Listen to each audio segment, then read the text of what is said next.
Ma'am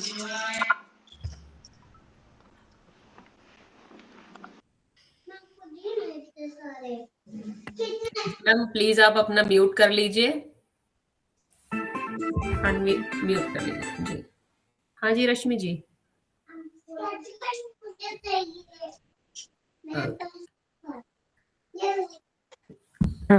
तो नमस्कार, स्वागत करती हूँ मैं आप सभी का। नमस्कार, स्वागत, प्रणाम, अभिनंदन और आभार। आने से आपके महफिल हुई गुलजार, तय रहा हर दिल में यहाँ साहित्य का संसार। मिलकर चलो आज मनाए मिलने का त्योहार। बात जो ना कह पाए छंदों में ढल जाएगी, प्रीत बनेगी तुकबंदी, मुस्काने खिल जाएंगी। सुनते रहे दिल थाम कर, यही हमारी पुकार। नमस्कार, स्वागत, प्रणाम, अभिनंदन और आभार। इस पार और उस पार बैठे सभी कवि हृदयों का जोशीला स्वागत करती हूँ मैं, शिल्पी भटनागर, हैदराबाद से, युवा उत्कर्ष साहित्यिक मंच की 22वीं वर्चुअल संगोष्ठी और काव्य गोष्ठी में। तो सबसे पहले आप सभी का बहुत बहुत धन्यवाद करती हूँ कि आज आपने नेटफ्लिक्स, इंस्टाग्राम, रील्स, फेसबुक, नींद और सबसे जरूरी सोफे पर लेटकर स्क्रॉलिंग को छोड़कर इस काव्य सभा में आने का फैसला लिया। नमन है आप सभी को। आज हम किसी बड़े मंच पर नहीं बल्कि अपने अपने कमरों और बालकनी में बैठकर, कभी कैमरा ऑन, कभी कैमरा ऑफ, या फिर कभी नेटवर्क इश्यूज का बहाना लगाकर इस संगोष्ठी का हिस्सा बनने जा रहे हैं। यह सभा दोस्तों इसलिए भी खास है क्योंकि यहाँ माइक की कोई खिचखिच नहीं होती। ताली की जगह हम इमोजीज बनाते हैं। शेर अच्छा लगे तो वो ताली वाला इमोजी सरकाते हैं, और ना अच्छा लगे तो कुछ सोचने वाला इमोजी दिखाते हैं, है ना। तो आइए सारे इमोजीज को स्वीकारते हुए, दुलो दिमाग को हल्का रखते हुए, और इस बहाने थोड़ी हंसी, थोड़ी भावनाएं, थोड़ा ज्ञान और बहुत ज्यादा वाईफाई की दया लेकर इस पावन कार्यक्रम की हम शुरुआत करते हैं। युवा उत्कर्ष साहित्यिक मंच का ये आभासी मंच रंगों से सजा, रोशनी से खिला और उत्साह से भरा, मानो हमारा इंतजार कर रहा हो कि कोई आए और इस पल को यादगार बना दे। तो आइए आमंत्रित करते हैं अपने विशिष्ट अतिथियों को, जो कि आज के हमारी मुख्य वक्ता डॉक्टर सुषमा देवी जी हैं, और ये आप एसोसिएट प्रोफेसर बद्रुका कॉलेज से हैं। मैम स्वागत करते हैं हम आपका। सादर आमंत्रित करते हैं आभासी मंच पर हमारे सत्र के आज के अध्यक्ष आदरणीय श्री राजेश कुमार सिंह श्रेयस जी को। युवा उत्कर्ष उत्तर प्रदेश इकाई के आप अध्यक्ष हैं सर, हम स्वागत करते हैं आपका। युवा उत्कर्ष साहित्यिक मंच के राष्ट्रीय अध्यक्ष आदरणीय श्री रामकिशोर उपाध्याय जी सर मंच स्वागत करता है आपका। और युवा साहित्यिक मंच की तेलंगाना इकाई की प्रदेश अध्यक्षा डॉक्टर रमा द्विवेदी जी का भी हम बहुत बहुत स्वागत करते हैं। मैम स्वागत है आपका। सभी को नमस्कार। मंच को नमन करती हूँ और एक बार फिर यहाँ उपस्थित सभी विद्वजनों, दोस्तों, मित्रों का मैं स्वागत करती हूँ और आभार करती हूँ। माननीय मंच, अतिथिगण, उपस्थित जन, किसी भी शुभ कार्य की शुरुआत ज्ञान, कला और संगीत की देवी मां सरस्वती की आराधना से करना भारतीय परंपरा में सौभाग्य माना जाता है। मां वीणा वादिनी, जिनके करों में वीणा है, जिनके चरणों में ज्ञान की गंगा है और जिनकी कृपा से बुद्धि प्रकाशित होती है, उनका स्मरण किए बगैर हमारा हर कार्य अधूरा है। तो आज की इस पावन गोष्ठी की शुरुआत भी हम मां सरस्वती के चरणों में नमन करके करेंगे। इसके लिए आवाज देती हूँ मैं डॉक्टर स्वाति गुप्ता जी को। स्वाति जी स्वागत है आपका। आपका बहुत बहुत आभार शिल्पी जी। मां शारदे को नमन करती हूँ और इस मंच को नमन करती हुई मैं सरस्वती वंदना प्रस्तुत कर रही हूँ। ही शारदे माँ, ही शारदे माँ, अज्ञानता से हमें तार दे माँ।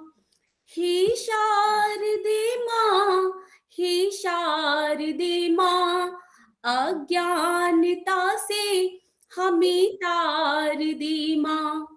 तू स्वर की देवी है, संगीत तुझसे, हर शब्द तेरा है, हर गीत तुझसे। तू स्वर की देवी है, संगीत तुझसे, हर शब्द तेरा है, हर गीत तुझसे। हम हैं अकेले, हम हैं अधूरे, तेरी शरण हम, हमें प्यार दे माँ। हम हैं अकेले, हम हैं अधूरे, तेरी शरण हम, हमें प्यार दे माँ। हे शारदे माँ, हे शारदे माँ, अज्ञानता से हमें तार दे माँ। मुनियों ने समझे, मुनियों ने जाने, वेदों की भाषा, पुराणों की वाणी। मुनियों ने समझे, मुनियों ने जाने, वेदों की भाषा, पुराणों की वाणी। हम भी तो समझे, हम भी तो जाने, विद्या का हमको अधिकार दे माँ। हम भी तो समझे, हम भी तो जाने, विद्या का हमको अधिकार दे माँ। हे शारदे माँ, हे शारदे माँ, अज्ञानता से हमें तार दे माँ। तू श्वेत वर्णी कमल पे विराजे, हाथों में वीणा, मुकुट सर पे साजे। तू श्वेत वर्णी कमल पे विराजे, हाथों में वीणा, मुकुट सर पे साजे। मन से हमारे मिटा के अंधेरे, हमको उजालों का संसार दे माँ। मन से हमारे मिटा के अंधेरे, हमको उजालों का संसार दे माँ। हे शारदे माँ, हे शारदे माँ, अज्ञानता से हमें तार दे माँ।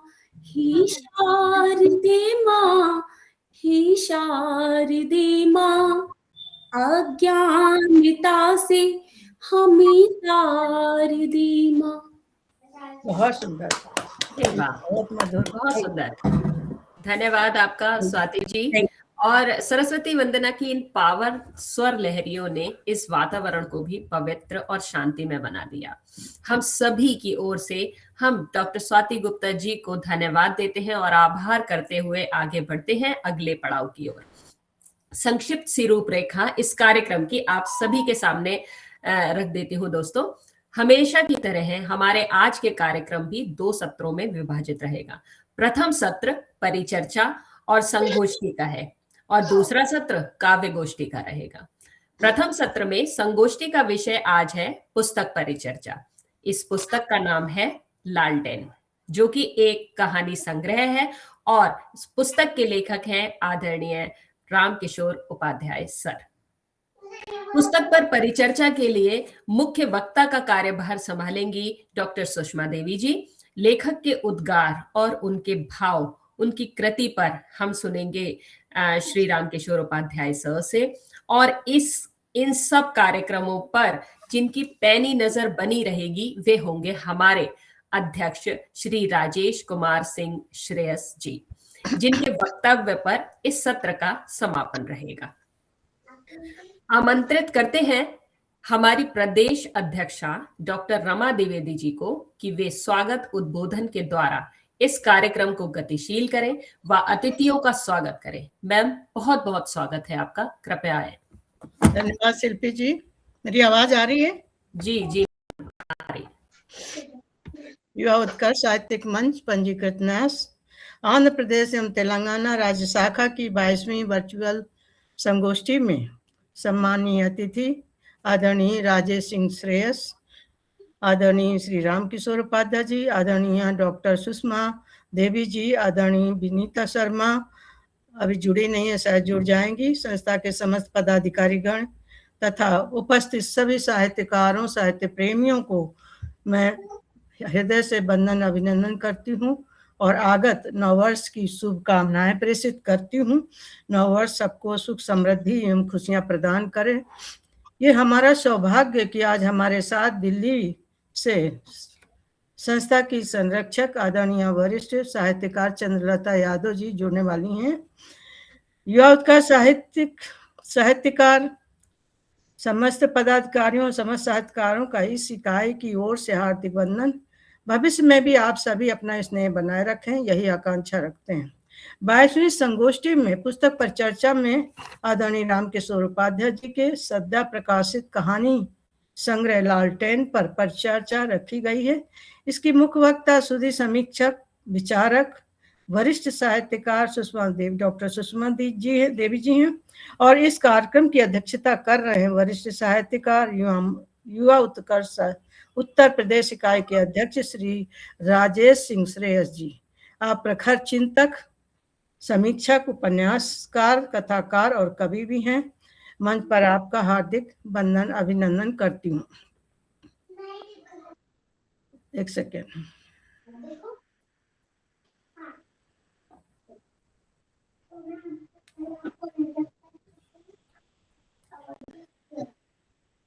मंच पर आपका हार्दिक वंदन अभिनंदन करती हूँ। श्री राम किशोर उपाध्याय जी व्यंग्य के साथ आप साहित्य की कई विधाओं में लेखन करते हैं।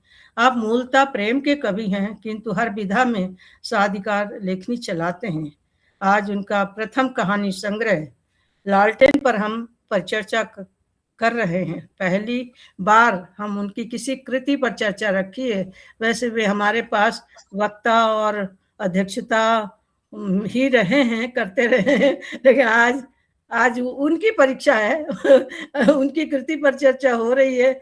देखते हैं कि क्या वो सोचते हैं कि गोष्ठी में उनके साथ न्याय हो रहा है, नहीं हो रहा है, जो भी है तो हम पर चर्चा कर रहे हैं। मुझे विश्वास है कि हम उनके लेखन से मुखातिब होंगे और लाभान्वित होंगे। आप संस्था के राष्ट्रीय अध्यक्ष और सुप्रसिद्ध व्यंग्य पत्रिका अट्टहास के प्रधान संपादक भी हैं। मंच पर मैं आपका हार्दिक वंदन अभिनंदन करती हूँ। आज की मुख्य वक्ता वरिष्ठ साहित्यकार डॉक्टर सुषमा देवी जी, एसोसिएट प्रोफेसर, भद्रका कॉलेज, हैदराबाद, अपना सारगर्भित वक्तव्य पुस्तक पर प्रस्तुत करेंगी, जिससे हम पुस्तक के कथानक के विषय में जान सकेंगे और समझ सकेंगे। आपका मंच पर हार्दिक वंदन अभिनंदन करती हूँ। सुषमा जी, आप हैं, सुन रही हैं? मैंने भी पुस्तक पढ़ ली है। शीर्षक पर मैं थोड़ी देर के बाद अपने विचार प्रस्तुत करूंगी। प्रदेश इकाई की स्थापना के 5 वर्ष अक्टूबर में पूर्ण हो चुके हैं। 6वां वर्ष चल रहा है।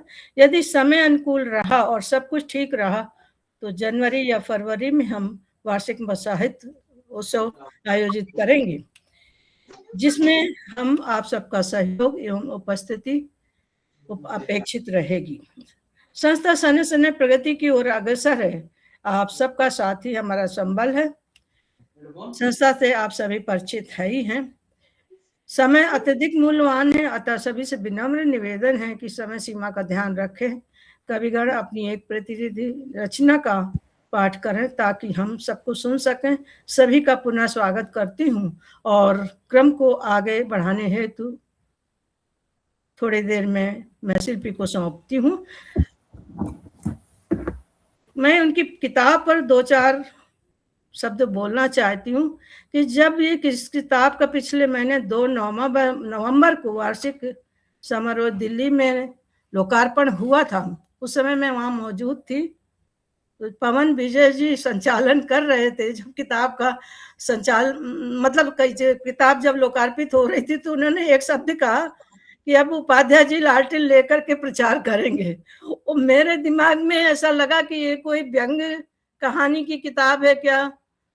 फिर बाद, क्योंकि देखा तो था ही नहीं किताब को, तो मैंने कहा अब वो लालटेन तो मेरे दिमाग में भी घुस गई कि ये भी लालटेन, अब लालटेन है, लालटेन बुझी या जली, क्या है, कुछ आगे पीछे है ही नहीं है। तो मैंने सोचा कि क्या इसका अर्थ निकल सकता है, कुछ तो विशेष है इसमें, कहीं ऐसा तो नहीं है कि राजनीतिक चिन्ह हो किसी पार्टी का, बुझ गई हो या जल गई हो। पहले मेरे दिमाग में वही आया, क्योंकि लालटेन का तो काम है प्रकाश देना। जब इन्होंने किताब भेजी मुझे, अभी मैंने पढ़ी भी, 8 कहानियां हैं और शीर्षक तो बड़े अच्छे है ही है, और कहीं ना कहीं वो आज के युग से जोड़ते हैं हमको। तो जब मैंने किताब पढ़ी तो सबसे पहले मैंने उसको शीर्षक को देखा और कवर पृष्ठ को देखा कि भाई इस शीर्षक से कवर पृष्ठ का कितना मैच हो रहा है, क्या है। तो मैंने देखा कि जो किताब का कवर पृष्ठ है वो एकदम काला है, और उसमें लालटेन लिखा हुआ है, वो सफेद में लिखा हुआ है, रचनाकार का नाम भी सफेद में है, और उसमें एक स्त्री बैठी है लालटेन सामने जला के। अब मैंने कहा कि भाई अंधकार है तो तभी तो लालटेन जलाने की जरूरत है। अब अंधकार कोई भी हो सकता है, जीवन में कितने संघर्ष आते हैं, उसका भी अंधकार हो सकता है। और प्रकाश का, लालटेन प्रकाश देती है तो प्रकाश के भी कई अर्थ हो सकते हैं, ज्ञान का प्रकाश हो सकता है, या कोई ऐसा समाधान हमको मिल जाए उसका प्रकाश भी हो सकता है। तो मैं बहुत सोचती रही कि लालटेन कहानी तो मैं पढ़ूं और इसको समझूं कि क्या है, कुछ समझ में नहीं आ रहा। तो फिर मैंने जब पढ़ा तो उसमें मैंने देखा कि जो नायक और नायिका है वो विधवा स्त्री है और शिक्षित है, चूंकि शिक्षिका है, तो वो जो है, मतलब मुझे ये लगा कि आज की 21वीं सदी में भी स्त्री सुरक्षित नहीं है समाज में। वो तो हम सभी जानते हैं कि कभी घरों में भी सुरक्षित नहीं है, बाहर भी सुरक्षित नहीं है, समाज में भी सुरक्षित नहीं है। वो बड़ा मतलब आश्चर्य होता है कि हम कितने सभ्य हो रहे हैं या कितने असभ्य हो रहे हैं, कहाँ जा रहे हैं, हमारा समाज कहाँ जा रहा है। उसमें जब मैं पढ़ती हूँ तो एक अशिक्षित व्यक्ति है जो बाद में वही नायक बनता है और उससे शादी कर लेता है, क्योंकि वो परेशान हो जाती है समाज के लोगों से, उसके ऊपर तरह तरह के लांछन लगाने लगते हैं, फिर इसके साथ उसका नाम जोड़ देते, चलो इससे ही शादी करो। अंत जो होता है वो ये है कि मुझे ये लगता है कि पढ़ी लिखी शिक्षित हो करके भी स्त्री क्या बिना पुरुष के संरक्षण के नहीं रह सकती, सुरक्षा के। ये मेरे मन में प्रश्न उठा कि आज भी क्या वो शिक्षित होके भी सुरक्षित नहीं है, अपने पैरों पे खड़े होके भी सुरक्षित नहीं है, क्या उसकी सुरक्षा के लिए पुरुष का होना इतना अनिवार्य है? शायद है, शायद नहीं।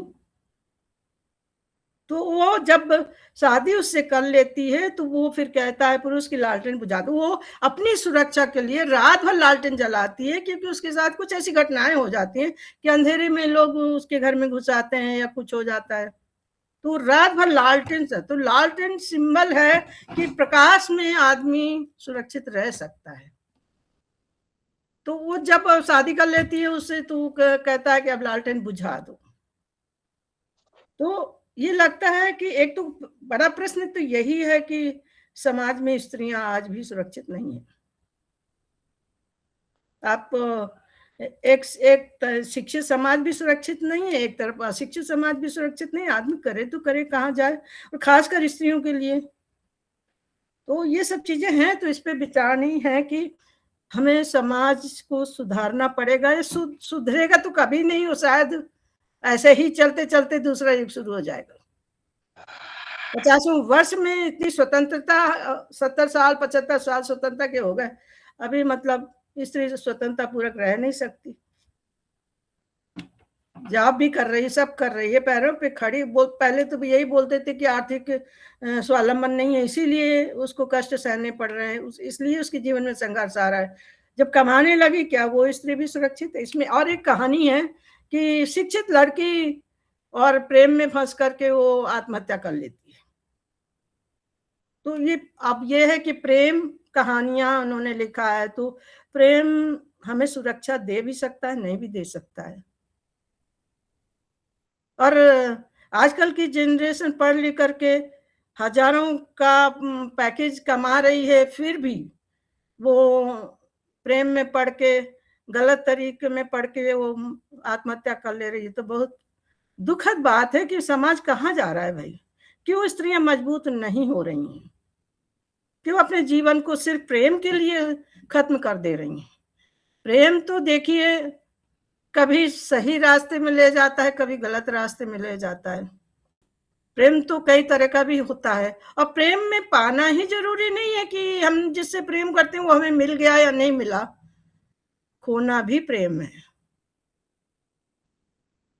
अगर खो गया, नहीं मिला, कोई नहीं, अपने आप को इतना मजबूत बनाओ कि खाली एक ही व्यक्ति के लिए आप पूरा जीवन समर्पित कर दे रहे कि मर जा रहे, चलो।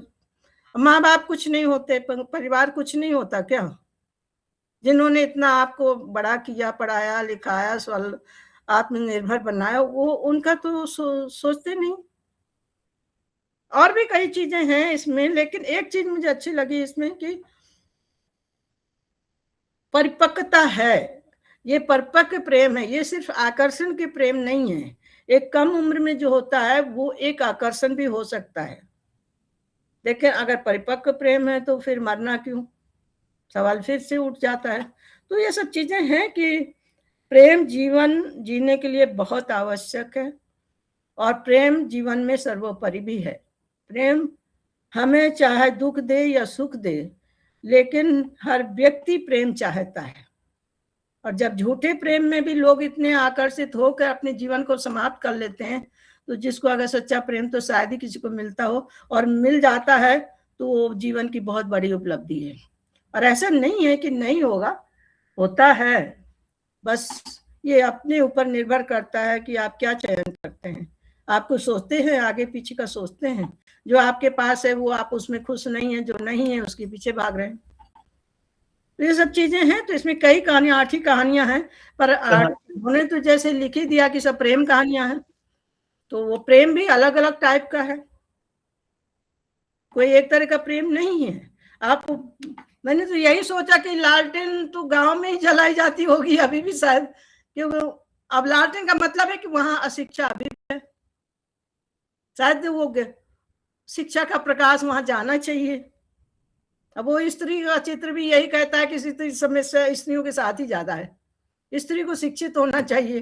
कहानी में भी वही है कि शिक्षित स्त्री के साथ ऐसा होता है, तो उसमें भी वही बता रहे हैं कि वो लालटेन को देखते बैठती है, तो क्या है, उसके जीवन का जो अंधकार है वो ज्ञान के प्रकाश से दूर करना चाहती है, और अंत में वो उसमें विजय पा लेती है, अपने जीवन को सुरक्षित कर लेती है, चाहे जितना ही संघर्ष उसे करने पड़े, पर कर लेती है। तो लालटेन शीर्षक मुझे तो अच्छा लगा, कवर पेज बहुत अच्छा लगा, कवर पेज का कुछ अर्थ भी है, और इसके लिए जो है उपाध्याय जी को बहुत बहुत बधाई। बाकी कहानियां पे अगर मैं ही बोल दूंगी तो फिर ठीक नहीं है, तो विस्तार से चर्चा करेंगी हमारी प्रमुख वक्ता सुषमा जी और हमारे अध्यक्ष भाई राजेश सिंह जी। तो हम आप दोनों का वक्तव्य बहुत अच्छे से सुनेंगे और लेखक के उद्गार भी सुनेंगे। बस इतना कहूंगी कि थोड़ा प्रूफ रीडिंग की और जरूरत थी, शायद उपाध्याय जी ने ध्यान दिया हो या ना दिया हो। एक शीर्षक की स्पेलिंग गलत है, जस तस धार दीनी, 2 जगह वो गलतियां आई हैं।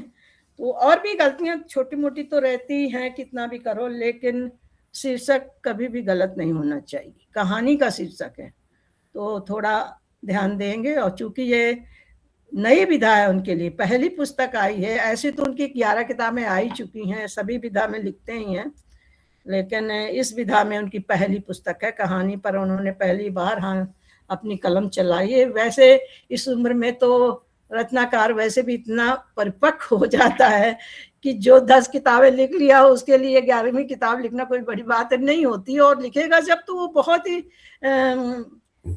सोच विचार के लिखेगा, ऐसे नहीं कि कुछ भी लिख दे।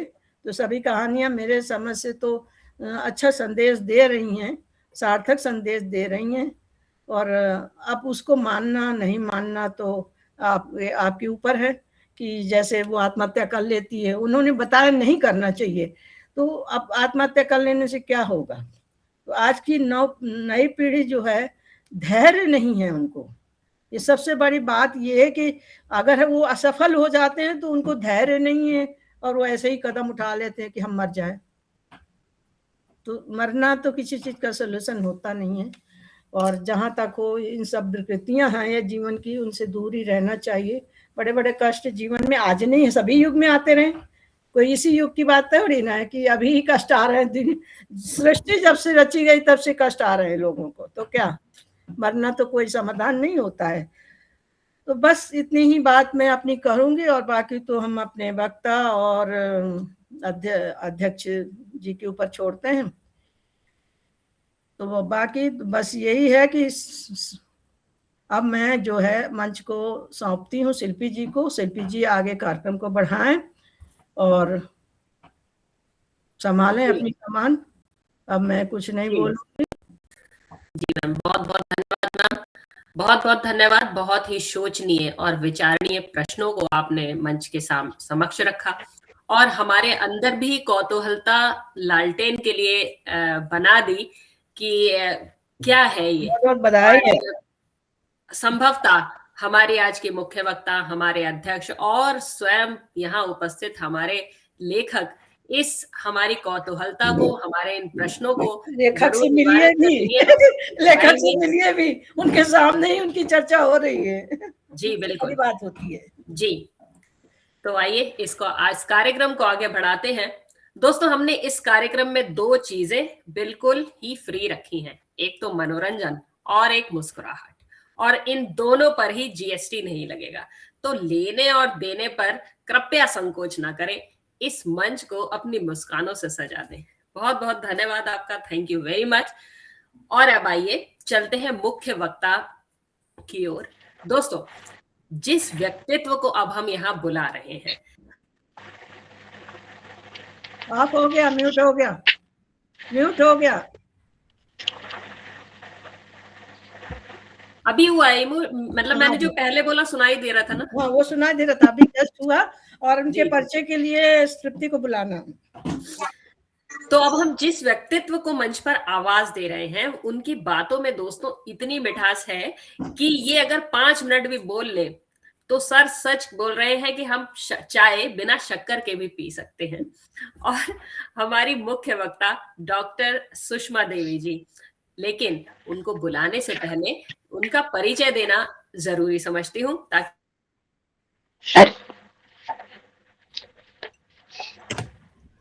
शिल्पी म्यूट हो गया, म्यूट हो गया, अभी भी आप हो गया। अब ठीक है, ठीक है। ठीक है। मुख्य वक्ता का परिचय देने के लिए मैं आमंत्रित करती हूँ हमारी सह संयोजिका तृप्ति मिश्रा जी को। तृप्ति जी, स्वागत है आपका।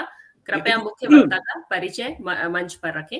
आइए। धन्यवाद शिल्पी जी, मंच को नमन करती हूँ और सभी विद्वजनों को, आदरणीय उपाध्याय सर, रमा देवी और सभी विद्वजनों को मेरा नमस्कार। आज मैं सुषमा जी का परिचय पढ़ने जा रही हूँ, जो कि आज की हमारी मुख्य वक्ता है। थोड़ा सा थ्रोट इन्फेक्शन की वजह से आवाज में कुछ गड़बड़ियां हो सकती है, तो उसके लिए पहले से ही मैं क्षमा प्रार्थी हूँ जी। डॉक्टर सुषमा देवी जी, जो आज की हमारी मुख्य वक्ता हैं, जिन्होंने उपाध्याय जी की पुस्तक पर बहुत अच्छा अपना वक्तव्य रखने वाली है, उनका परिचय। डॉक्टर सुषमा देवी जी वरिष्ठ साहित्यकार, चिंतक, विचारक और सजग समीक्षक हैं। आप हिंदी विभाग Bhadruka college of commerce and arts Hyderabad में एसोसिएट प्रोफेसर के पद पर कार्यरत हैं। अगर आपकी शैक्षणिक योग्यता की बात की जाए तो आपने हिंदी साहित्य में पीएचडी की उपाधि प्राप्त की है। साथ ही साथ एमफिल, एमए, बीए, उस्मानिया विश्वविद्यालय अनुवाद diploma, BEd, UGC NET, UGC PDF जैसी अनेक डिग्रियां आपके लिए आपने उनको नवाजा है, आपको उन उपाधियों से नवाजा गया है। 23 वर्ष का शैक्षणिक अनुभव है। 2002 से विभिन्न महाविद्यालयों में आपने कार्य किया है। आपकी हिंदी भाषा और साहित्य में विशेष रुचि है। आपकी प्रमुख उपलब्धियां और सम्मान: एमए 2002 में 6 स्वर्ण पदक। राष्ट्रीय और अंतर्राष्ट्रीय सम्मान की अगर बात की जाए तो महादेवी वर्मा सम्मान 2025, विशिष्ट महिला प्रतिभा पुरस्कार 2025, रानी दुर्गावती सम्मान 2024, इसके साथ ही साहित्य गौरव, काव्यश्री और हिंदी सेवा पुरस्कार से अलंकृत किया गया है। जहां तक आपके प्रकाशन की बात की जाए तो आपके प्रकाशित रचनाओं में शोध आलेख, कहानियां, कविताएं जो कि 100 से ज्यादा राष्ट्रीय अंतर्राष्ट्रीय प्रकाशन में है, काव्य संग्रह उन्मुक्ता 2024 में भी प्रकाशित हुआ है। आपकी शोध पुस्तकें अंतिम दशक की हिंदी कहानियों में बुद्धिजीवी वर्ग 2017, वीरेंद्र जैन के उपन्यासों का समस्या मूलक अध्ययन 2015, संपादन रेखानुबंध 2024। आपका शैक्षणिक योगदान विभिन्न विश्वविद्यालयों के लिए पाठ्य पुस्तक लेखन और संपादन, 200 से ज्यादा राष्ट्रीय और अंतर्राष्ट्रीय संगोष्ठियों में शोध पत्र की प्रस्तुति, अतिथि व्याख्यान और शोध मार्गदर्शन। आपके शैक्षणिक योगदान के अलावा भी अतिरिक्त योगदान भी हैं, जिसमें फैकल्टी डेवलपमेंट प्रोग्राम, कार्यशालाओं और वेबिनार में सक्रिय भागीदारी, बोर्ड ऑफ स्टडीज जी मैं क्षमा चाहूंगी, बस कीजिए, मैं कहानी पे चर्चा करना चाहूंगी। जी बस 1 मिनट की बात है, हो ही गया है जी, बस जी बिल्कुल बिल्कुल, कोई बात नहीं, आप करिएगा। तो बाकी और आपकी अन्य पुस्तक समीक्षाएं और साहित्यिक मंच पर निरंतर सहभागिता निभाती रही हैं। अब बात आती है आपके व्यक्तित्व की। आप बहुत ही सरल, सहज और मृदुभाषी हैं और साहित्यिक कार्य में योगदान हेतु आप निरंतर उपलब्ध हैं। आज आप प्रमुख वक्ता हैं और संस्था के राष्ट्रीय अध्यक्ष श्री राम किशोर उपाध्याय जी की सद्य प्रकाशित कहानी संग्रह लालटेन पर आप अपना सारगर्भित और सार्थक वक्तव्य प्रस्तुत करेंगी। हम सब आपके विचारों से पुस्तक के विषय में और अधिक विस्तार से ज्ञान लाभ प्राप्त कर सकेंगे और लाभान्वित हो सकेंगे। आपका हार्दिक अभिनंदन है। आपका बहुत बहुत स्वागत है डॉक्टर सुषमा जी। धन्यवाद। स्वागत है मैम, स्वागत स्वागत है। स्वागत डॉक्टर सुषमा देवी जी, आपका बहुत बहुत स्वागत है। जी। अपना वक्तव्य रखें। ये है, उल्टा आएगा नहीं, सीधा हमारा लालटेन। तो आज हम लोग इस पे बात करने वाले हैं। सर्वप्रथम मैं युवा उत्कर्ष साहित्यिक मंच के राष्ट्रीय अध्यक्ष रामकिशोर उपाध्याय जी को नमन करती हूँ और रमा द्विवेदी मैम जो प्रदेश अध्यक्ष हैं उनको मैं नमन करती हूँ। इनफैक्ट मैंने मैम को बोला था कि बड़े बड़े कथाकार हैं, मैं उनका नंबर देती हूँ, आप उनसे ये वक्तव्य रखवाए, लेकिन पता नहीं कैसे उन्होंने मुझे ये जिम्मेदारी सौंपी है और मैं कुछ ज्यादा ही सत्य बोलती हूँ और सत्य बहुत कटु होता है। और जब एक साहित्यकार की सीखते हैं हाँ जी, जब साहित्यकार की पहली कथा संग्रह हो और उस पे बहुत ज्यादा सत्य बोला जा रहा हो तो अच्छी बात नहीं है। लेकिन इसीलिए मैंने लेखक से जितना जरूरी हो पहले बोलिए। बिल्कुल, वो आपने बोल दिया जो मैं बोलने वाली थी, मैं बच गई। मैं बच गई। अब एक मैं बात है कि लेखक इतने मैच्योर हैं, आप अगर कोई सुझाव के रूप में बोलेंगी तो उनको बुरा नहीं लगेगा। बिल्कुल नहीं, मैं उनसे बात कर चुकी हूँ इसीलिए कि अगर कुछ ऐसी घृष्टता मैं कर दे, कोई घृष्टता अगर होती है तो निश्चित रूप से वे हमें क्षमा करेंगे। तो अब बात करते हैं इस लालटेन पर। इसका विषय, ये लालटेन मैं बचपन में बहुत जलाया करती थी और इस काम से बचने के इस काम से बचने के लिए मैं कई बार शीशे फोड़ देती थी ताकि मैं जल्दी खेलने के लिए जा सकूं, लेकिन फिर भी ये ड्यूटी मुझसे नहीं छूटी। चलिए बात करते हैं अपनी कहानी संग्रह पे। 8 कहानियां हैं इस संग्रह में। बहुत ही सामयिक, कुछ आदर्श की बात न करते हुए, यथार्थ पर बात करते हुए, प्रेम को केंद्र में रखकर, क्योंकि प्रेम इस सृष्टि का मूल है। प्रेम कभी कड़वा हो ही नहीं सकता, प्रेम कभी बुरा हो ही नहीं सकता, प्रेम कभी नापाक हो ही नहीं सकता। प्रेम का शब्द जो होता है, अगर 100% प्रेम की बात की जाती तो वो माँ का प्रेम होता है।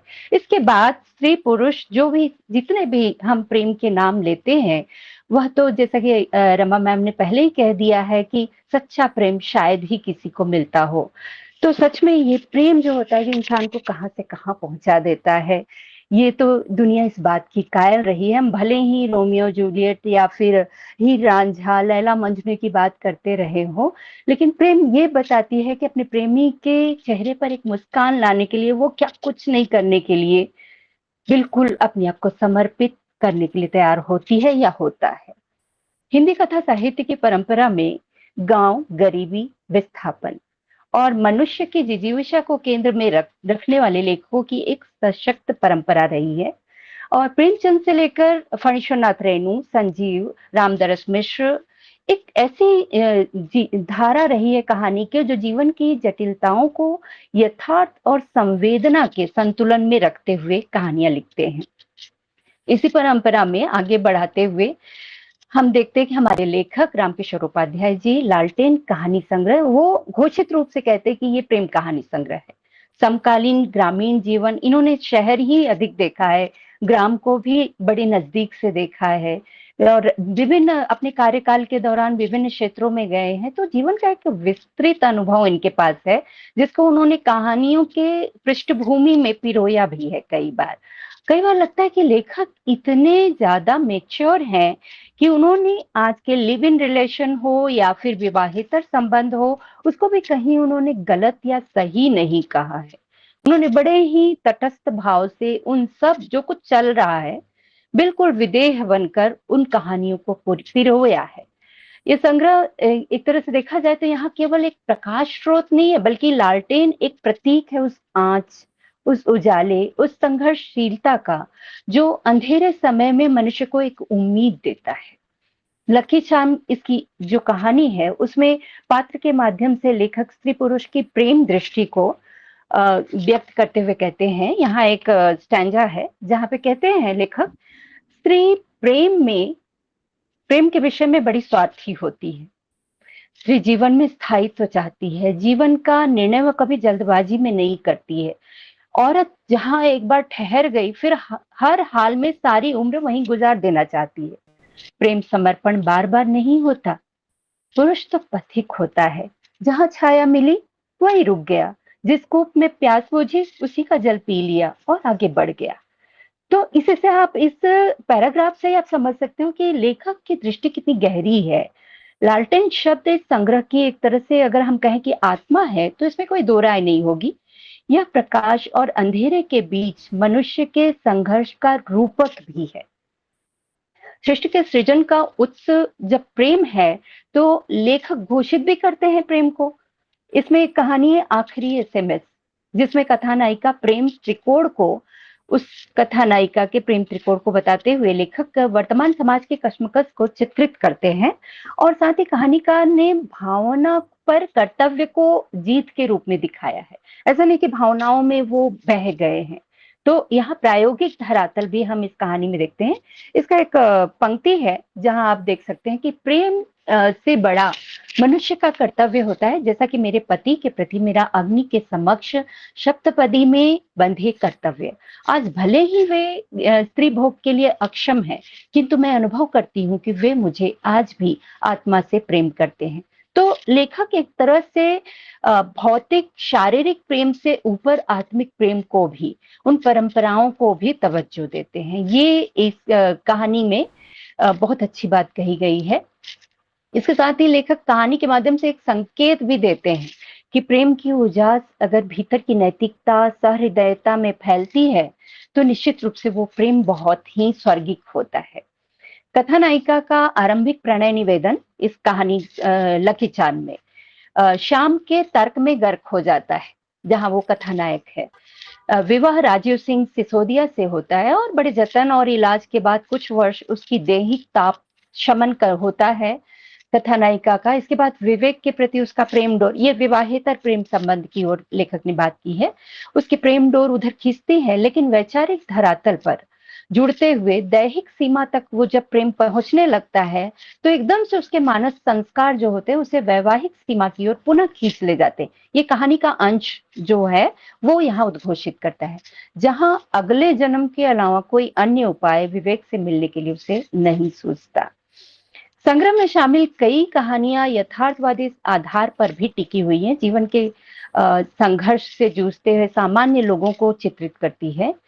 रामकिशोर जी कहानियां जो है समाज के उस तबके की सच्चाइयों को सामने लाते हैं कहानियों के माध्यम से, जहां सपनों और यथार्थ के बीच एक गहरी खाई भी है।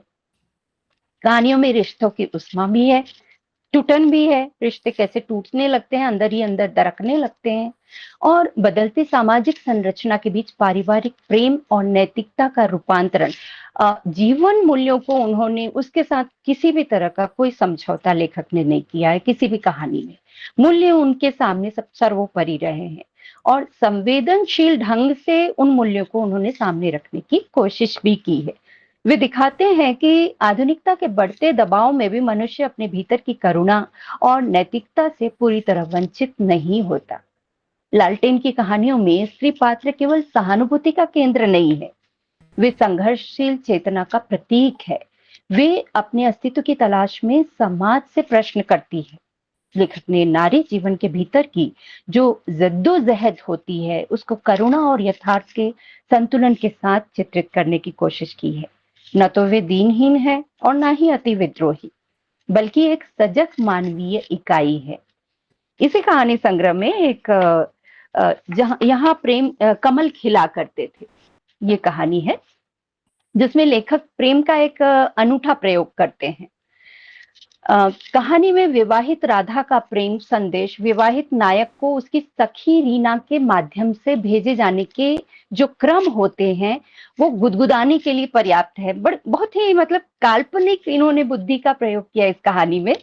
लेखक हंस भी रहे हैं यहाँ पर कि उन्होंने कितना कुछ इस कहानी को बुनने के लिए कितना विवेक से काम लिया और कितना उन्होंने इसमें कल्पना को पिरोने का काम किया। कथानायक जो है वो कहता है, इस कहानी का एक अंश है कि रीना से प्राप्त राधा के संदेश में उसमें एक, क्योंकि कथानायिका भी शादीशुदा है, उसी फ्लैट में अपार्टमेंट में वो भी रहते हैं और वो मॉर्निंग वॉक के लिए जाते हैं और उधर कथानायक भी जाता है। दूर से कोई एक दूसरे से कभी बात भी नहीं किया है, ये जबरदस्त बात है। तो वे जिसके थ्रू वो मैसेज भेजती है और कथानायिका का वहां से ट्रांसफर हो गया, वो चली गई है, कभी आमने सामने उन्होंने रूबरू बातें भी नहीं की उस तरह से। तो कहते हैं मैं सोचता हूँ उसका नाम तो राधा था, किंतु उन्होंने स्वभाव मीरा का पाया।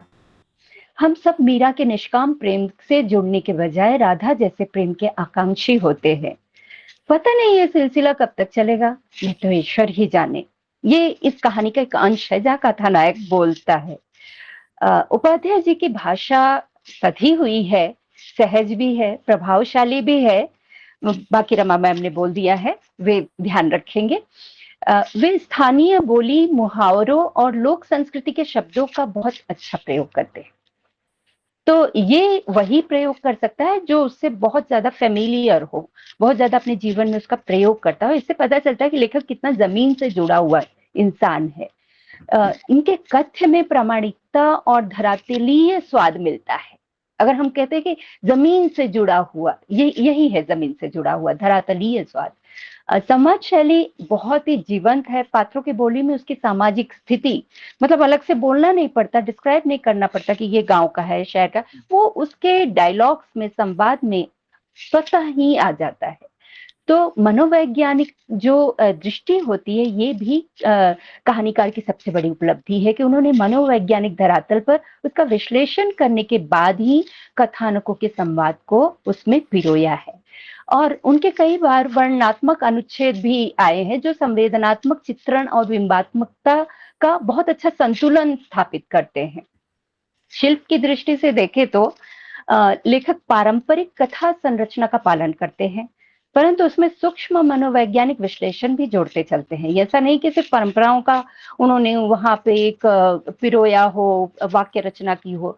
कई कहानियां ऐसी हैं जो अंतर्निहित प्रतीकों के माध्यम से अपने अर्थ को विस्तार देती हैं, जैसे लालटेन, अंधेरा, रास्ता, धुआं, पेड़, मिट्टी।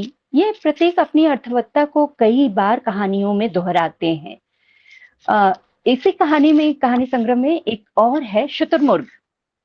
अब हम शुतुरमुर्ग सोचेंगे हम एनिमल प्लैनेट पे जा रहे हैं डिस्कवरी चैनल पे, लेकिन शुतुरमुर्ग ये भी कहानी का धरातल जो है बहुत ही बेहतरीन आपने आज के ढोंगी समाज पर जो दिखता कुछ है और रहता कुछ है उस पर आपने विवेचित करने की कोशिश की है शुतुरमुर्ग में, कि कहानी में सन्यास के नाम पर पाखंड की राह पर चलने वाले समाज के एक तबके के जीवन शैली को व्यक्त किया है। सर आप शायद वहां पे रहे हो या गए हो या नजदीक से आप ऐसे लोगों से मिले हो, मैं जरूर जानना चाहूंगी मेरे इन विचारों के बाद कि ये कहानी का आपको स्रोत कहाँ से मिला, क्योंकि इतनी बारीकी से इस कहानी में आपने सब कथानायक मोहन नाग के माध्यम से लेखक पूरा पर्दाफाश करते हैं। अब हमारा समाज जो है कभी भी हमारे समाज में जब कुछ गलत होता है या तो वो आशाराम बाबू हो या राम रहीम हो, बहुत सारे ऐसे नामों की श्रृंखला रहेगी, तो मुझे लगता है कि वो लोग गलत नहीं है, वो लोग सही होते हैं। हम लोग गलत होते हैं जो पढ़ लिख कर भी ऐसे लोगों को प्रमोट करते हैं, तो हम लोग उनको भगवान बनाते हैं, हम लोग उनको महान बनाते हैं। हम क्या हमारे अंदर इतनी भी दृष्टि नहीं है? अभी एक मैं रत्नेश्वर बहुत सारे सोशल मीडिया पे 15 करोड़ की किताब बिक रही है, ये सब तो एक दूसरी बात चर्चा हो जाएगी, लेकिन मुझे लगता है वो व्यक्ति जो घोषित कर रहा है वो कम अल्प बुद्धि है, लेकिन जो उसको बहुत ज्यादा प्रकाशित कर रहा है वो महाकूप बुद्धि है, महामूर्ख है। तो गलत को कभी भी प्रमोट नहीं करना चाहिए, प्रोत्साहित नहीं करना चाहिए। आपने इस गलत को पूरी तरह से सामने रखा है, बड़े ही आदर्श तरीके से इस कहानी का अंत किया है। मोहन नाग जो होता है वो कहानी के उस अंश पे आता है जहाँ पे वो आश्रम में पूरे विचारधाराओं को, काफी पढ़ा लिखा हाईली क्वालिफाई होता है, लेकिन उसके मन में वैराग जागृत होता है और वो वैरागी बन जाता है और इसके बाद सारे नियमों का पालन करता है, लेकिन उसको वहां जाने के बाद पता चलता है कितने ढोंगी लोग हैं वहां पे। तो अंत में जब उसको सभा से, उस समाज से, महात्मा समाज से निकाला जा रहा होता है लांछन लगा के उसके चरित्र का पूरी तरह से गिराते हुए, तब वो कहता है मैं इस मंच पर बैठे कई साधुओं को जानता हूं जिसके पर्दे के पीछे एक नहीं कई कई पत्नियां हैं। मैं तो कहता हूं कि सभ्य समाज के लोग उन्हें रखैल कहा करते थे और उनके कितने कितने बच्चे हैं और क्या क्या करते हैं, कैसे महंतों का पैसा उन्हें मिलता है, कहो तो नाम गिनाने शुरू कर दूं। मोहन नाग उस टीवी रिपोर्टर से शादी कर लेता है जिसका नाम जोड़कर उसके चरित्र को कलुषित करने की कोशिश की जाती है उस स्त्री की गरिमा को बचाने के लिए। जब उसको लगता है कि विवाह के बाद भी उसके चरित्र को बचा नहीं पाएगा, तो फाइनली वो निर्णय ले लेता है कि नहीं, मुझे इस ढोंगी समाज से बाहर निकलना है, जो हूं जैसा हूं मैं वैसे ही जीऊंगा। तो ये एक आदर्श की ओर उन्मुख कहानी है कथाकार की। लालटेन कहानी एक मतलब ग्रामीण जीवन का चित्रण नहीं है जहां कर्मू के पापा से कर्मू की माँ बात कर रही है कि शादी नहीं करोगे तो पूरा जमीन बचा रहेगा, दोनों भाइयों में बटेगा नहीं, और वो उस जगह पे काफी विस्तार से रमा मैम ने इस पर प्रकाश डाला भी है।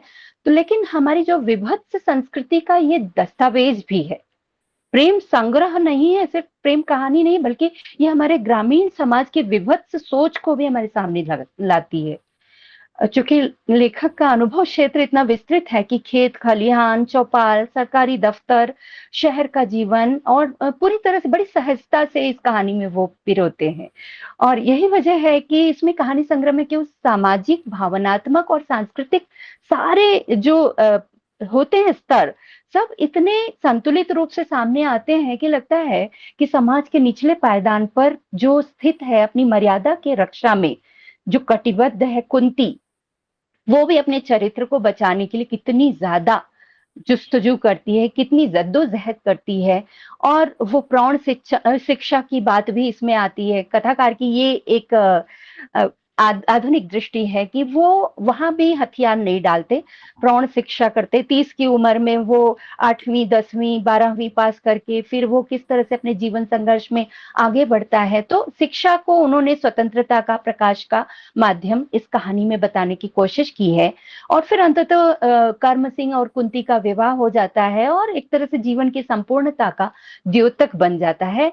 क्योंकि इस कहानी में एक विषय और भी उठाया गया है, किन्नर समाज को, कि लड़के के साथ कैसे विवाह के नाम पर धोखा होता है। मुझे लगता है कि हमारे समाज में 80% जो समस्या स्त्रियों के साथ होती है या फिर पुरुषों के साथ, ये सबसे बड़ी इसकी विडंबना ये है कि सही विवाह नहीं होता है। श्वेत केतु ने जो विवाह की परंपरा रखी हजारों हजारों साल पहले, वो इसी परंपरा को स्वस्थ परंपरा बनाने के लिए और एक संतुलित समाज के लिए, जो कि कहीं ना कहीं झूठ के बुनियाद पे या फिर आडंबर में या सामाजिक दिखावे में तिरोहित होता जा रहा है, और विवाह संस्था अपने उस अस्तित्व को बचाने में आज कसमसा रहा है। जया भादुड़ी जैसी जो बड़े बड़े जिम्मेदार लोग हैं, वो भी अपनी नतिनी को कहते कि विवाह नहीं भी करोगे तो चलेगा।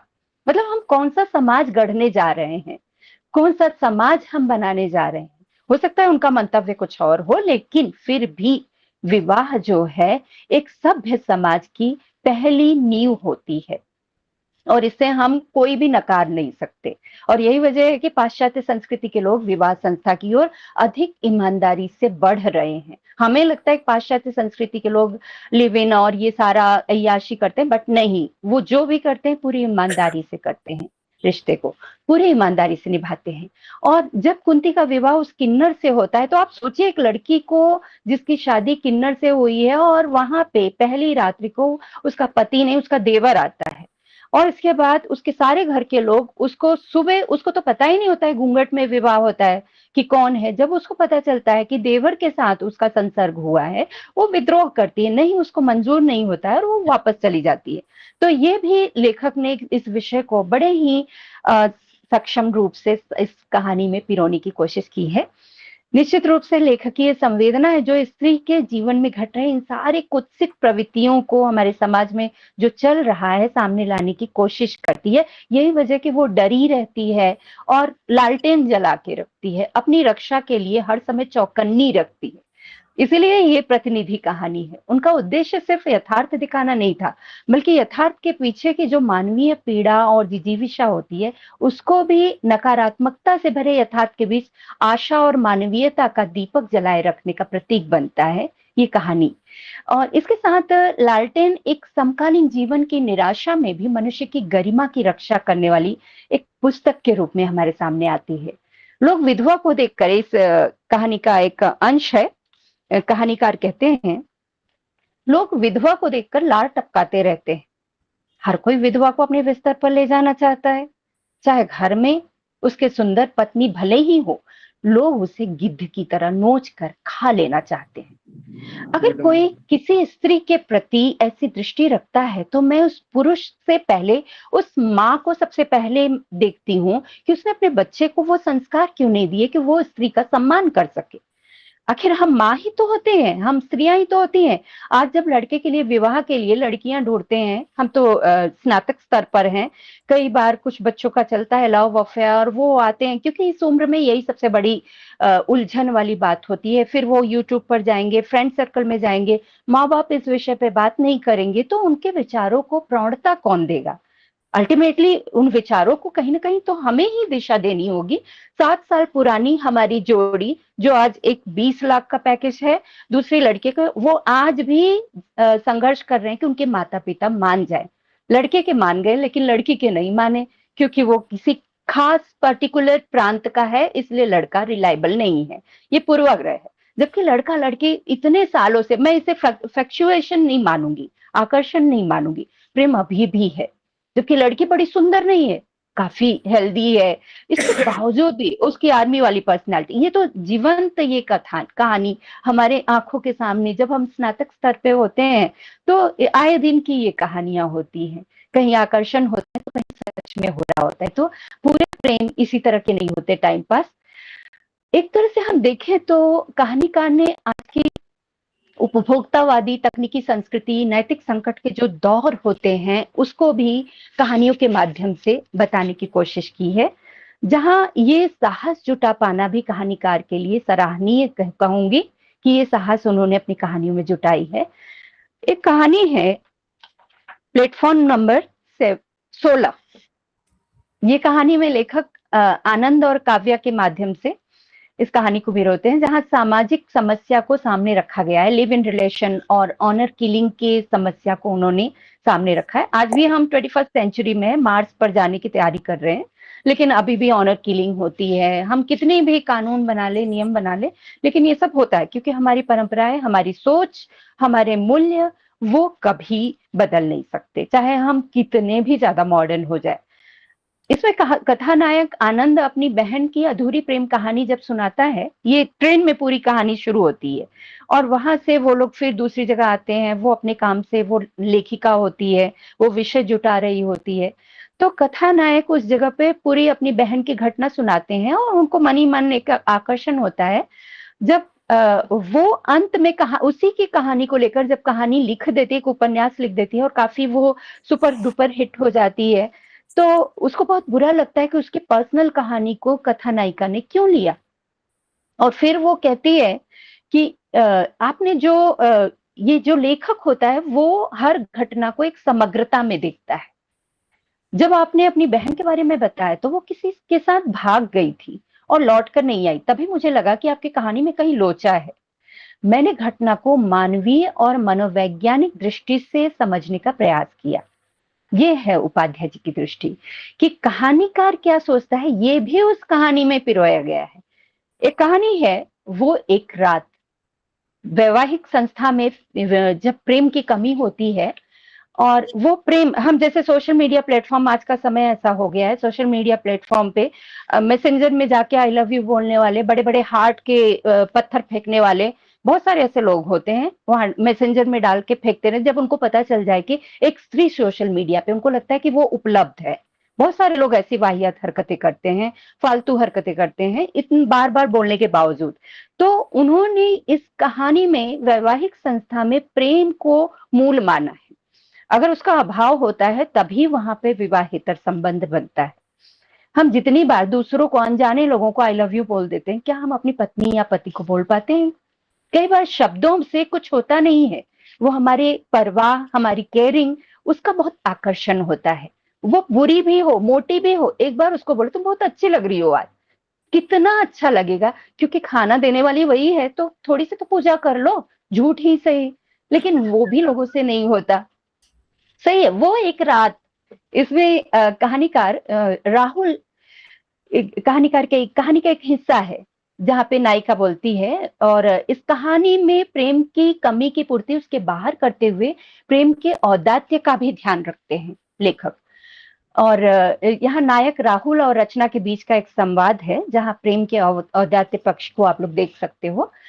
राहुल, प्रेम अमूल्य होता है, you know, but we have to pay price for everything, be it love और हैप्पीनेस।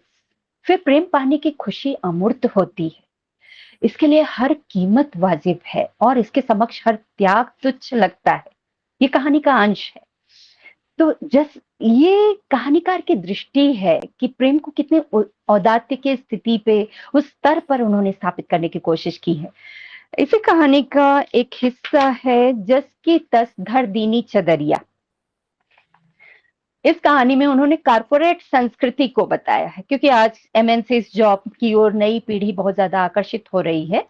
तो शिवानी के चरित्र के माध्यम से मूल्यों की पैरवी करने वाली कथानायिका शिखा के व्यक्तित्व को प्लेटोनिक अंदाज में प्रस्तुत करने की कोशिश की है कहानीकार ने।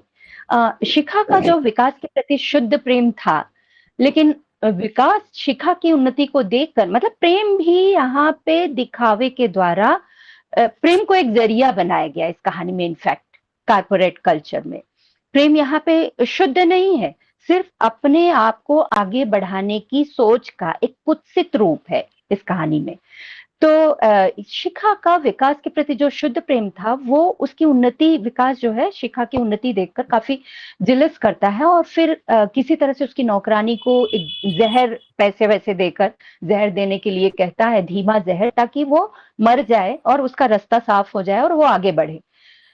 बिल्कुल डायरी शैली में लिखी गई ये कहानी है। और शिखा की मृत्यु के बाद जब पुलिस पूरा खोजबीन करने आती है तो विकास विकास तक पहुंचती है और फिर वो अपनी बात को रखता है कि कैसे उसके मन में ये जलन की भावना, ये प्लानिंग, यहाँ ये प्रेम भी प्लानिंग हो गई है। वो कहता है, एक दिन वार्षिक समीक्षा बैठक में एमडी ने कह दिया, शिखा, तुम एक दिन अवश्य किसी कंपनी की सीईओ बनोगी। बस यहीं से मुझे ईर्ष्या हो गई। ये है प्रेम का रूप। मैंने सोचा कि मैं पहले उसके साथ प्यार का नाटक करूंगा, फिर उसके साथ सेक्सी वीडियो बनाऊंगा, उसे बदनाम कर दूंगा। दुखी होकर शिखा कंपनी छोड़ देगी और मेरा रास्ता साफ हो जाएगा। ये सबसे मतलब किसी भी औरत को डराने का इससे अच्छा कोई उपाय हो ही नहीं सकता। आप लोगों को याद होगा, पहले लड़कियां अपने डीपी में अपना चेहरा नहीं रखती थी, कहीं भी प्रोफाइल में अपने आप को नहीं रखती थी, क्योंकि उनको डर रहता था पता नहीं कहाँ कब किस जगह पे फोटो एडिटिंग करके किस नंगी औरत के ऊपर उनका चेहरा मढ़ दिया जाए। लेकिन उस डर से थोड़े थोड़े बाहर निकले, अब फाइनली वो निडर हो गई हैं कि ये होता है, हर किसी से सर्टिफिकेट लेने की जरूरत नहीं है अपने चरित्र का। तो जिसको जो सोचना है सोचे, अब बेधड़क वो अपने उस चेहरे को रख पाती हैं, जैसा भी है, जो भी है, वो है तो है, जो भी है। कहानी संग्रह की सबसे बड़ी विशेषता यह है कि कथ्य और दृष्टिकोण का जो सामंजस्यपूर्ण प्रयोग लेखक ने किया है, बहुत ही यथार्थवादी है। आप लोगों को ये कहानी पढ़ के सच में बहुत मजा आएगा। मैं कहती हूँ कि लेखकीय जो चिंतन दृष्टि है, वो नायक केंद्रित कथा से आगे बढ़कर समाज केंद्रित हो जाती है। कहीं कहीं हमको लगता है कि ये पूरे समाज की चिंता, आज के समाज की चिंता कर रहे हैं, और हर पात्र अपने ढंग से उस कथानक को आगे बढ़ाता है। कथानायक उसमें कहीं भी हावी नहीं होते, बल्कि अपने विचारों को कथानायक के जरिए ही हमारा लेखक आगे बढ़ाता है। तो ये एक मानववादी वैचारिकता का जो धरातल है, ये आपको कहानी में मिलेगा। और राजनीतिक विचारधारा का ये प्रचारक तो नहीं है, और मनुष्य के अस्तित्व को उसकी गरिमा के साथ स्थापित करने के लिए जो एक समाजशास्त्र का अस्त्र है, इन कहानियों में आप देख सकते हो।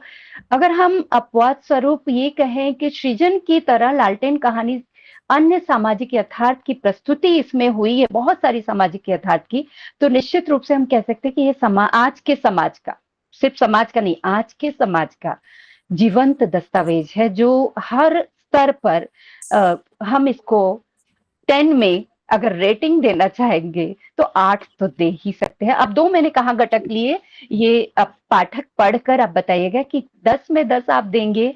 अंधेरे कितने भी घने हो, अगर मनुष्य के भीतर लालटेन सा उजाला बाकी है तो रास्ते कभी खत्म नहीं होते। लेखक की ये दृष्टि ही लालटेन कहानी संग्रह के उस प्रेम को हम सबके मन में, हर उस पाठक के मन में जलाएगी। हर कोई अपनी दृष्टि से, आप सबको याद होगा कि अज्ञे की एक कविता थी, बहुत लंबी कविता, असाध्य वीणा। वो वीणा जब प्रियंवद बजाता है तो वो बजाने के बाद जो जैसा सुनता है वो अपनी अपनी दुनिया में खो जाता है। तो ये कहानी भी आप लोग जब पढ़ोगे तो अपने अपने ढंग से उसको बुनोगे, और यही एक लेखक की सबसे बड़ी सफलता होती है। निश्चित रूप से आप निराश नहीं होंगे। 8 के 8 कहानियां आपको कुछ सोचने पर विवश करती है।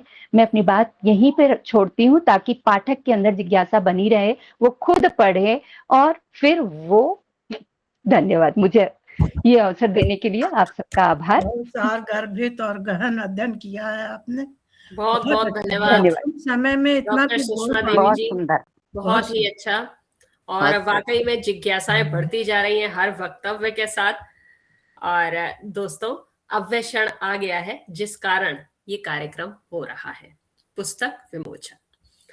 एक नई सोच, एक नई ऊर्जा और नई रचना का स्वागत करने का क्षण।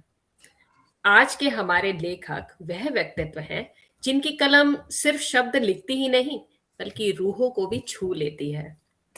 कहते हैं एक लेखक केवल वही नहीं लिखता जो उसे लिखना है, जो वो महसूस करता है, बल्कि वह भी लिख पाता है जो लोग महसूस करते हैं पर कह नहीं पाते।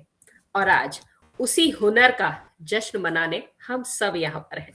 आदरणीय राम किशोर उपाध्याय सर वैसे तो किसी भी परिचय के मोहताज नहीं है, लेकिन कई लोग, हम में से कई लोग सर को जानना चाहते हैं, सुनना चाहते हैं उनके बारे में, तो उनको बुलाने से पहले उनका परिचय देना आवश्यक है। तो आइए यह शुभ काम मैं ही आप सबके समक्ष रख देती हूँ।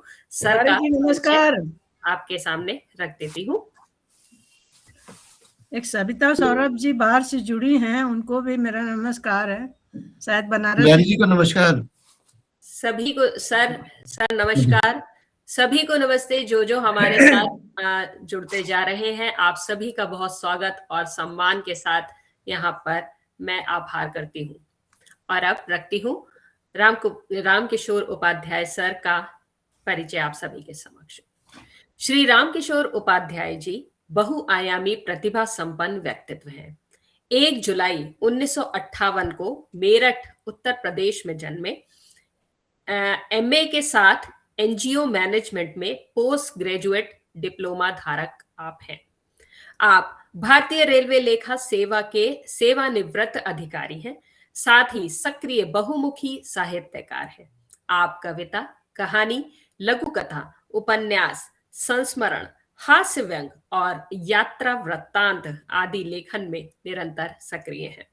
आपका एक कहानी संग्रह लालटेन, 6 कविता संग्रह ड्राइंग रूम के कोने, दीवार में आले, नीली धूप में, नीम का वह पेड़, नचिकेता मैं नहीं एवं सृष्टि के गीत शीर्षकों से प्रकाशित हैं। 2 व्यंग संग्रह, मूर्खता के महर्षि तथा 10 हाथ वाला आदमी शीर्षक से प्रकाशित हैं। आपका संस्मरण ब्रेड एंड बुक और एक विदेश यात्रा संस्मरण पूरब से पश्चिम तक प्रकाशित है। तितली के रंग शीर्षक से आपका एक उपन्यास प्रकाशाधीन है। आपकी रचनाएं समकालिक भारतीय साहित्य, कादम्बरी नांदी, साहित्य अमृत आपकी रचनाएं समकालीन भारतीय साहित्य, कादम्बरी नांदी, साहित्य अमृत, नई धारा, वीणा, शब्दघोष, सृजनिका, भारतीय रेल संगिनी, विश्वगाथा, भारत लघुकथा कोश एवं मरु नवकिरण, दैनिक जनसत्ता, जन संदेश टाइम्स आदि अनेक पत्रिकाओं में आपकी लघु कथाएं प्रकाशित होती रहती हैं। आपकी लघु कथाओं का बंगला में अनुवाद प्रकाशित है। कई पत्रिकाओं में अंग्रेजी कविताएं भी प्रकाशित हैं। आप हास्य व्यंग की पत्रिका अट्टाहस और उत्कर्ष की ओर पत्रिकाओं के प्रधान संपादक भी हैं। श्री राम किशोर उपाध्याय जी राजभाषा पुरस्कार 2002 व 2012 कविता संग्रह ड्राइंग रूम के कोने पर रेल मंत्रालय का प्रतिष्ठित मैथिली शरण गुप्त पुरस्कार, 2013 व्यंग के हरिशंकर परसाई सम्मान 2024 तथा नई धारा सम्मान 2024 सहित देश विदेश की अनेक साहित्यिक एवं सरकारी संस्थाओं द्वारा लेखन के लिए आप पुरस्कृत हैं। और आप नेपाल, जर्मनी, हंगरी, चेकोस्लोवाकिया एवं ऑस्ट्रिया आदि की साहित्यिक एवं सांस्कृतिक विदेश यात्राएं भी कर चुके हैं। सर नमन करती हूं मैं आपको और गौरवान्वित महसूस करते हैं हम इस आपके व्यक्तित्व से, और मैं आपको आज बहुत बहुत बधाइयां भी देती हूं। दोस्तों, माता पिता और संतान का संबंध, आत्मा और अभिव्यक्ति का संबंध, साधक और साधना का संबंध, कलाकार और उसकी कृति का संबंध और हमसे हमारी विरासत का संबंध, ठीक वैसा ही संबंध होता है लेखक का अपनी पुस्तक से, है ना। लेखक के लिए उसकी कृति सिर्फ कागज और स्याही नहीं, बल्कि उसकी आत्मा, साधना, अनुभव और पहचान भी होती है। तो आइए स्वागत करते हैं दोनों का, हमारे लेखक श्री राम किशोर उपाध्याय सर और उनकी कृति लालटेन का। सर स्वागत है आपका, कृपया। धन्यवाद। मैं रमा जी का और हमारी आंध्र प्रदेश और तेलंगाना इकाई का इस संगोष्ठी में मेरी इस कृति को चर्चा के लिए प्रस्तुत करने के लिए मैं आप सभी का बहुत बहुत आभार व्यक्त करता हूं। और अपने विषय में कहना बड़ा मुश्किल काम होता है। मैं अक्सर ये कहता हूं कि अपने विषय में बोलना बिल्कुल लगभग ऐसा होता है कि जैसे किसी साहित्य के विद्यार्थी को गणित का प्रश्न पत्र पकड़ा दिया गया हो, कैसे हल करेगा वो।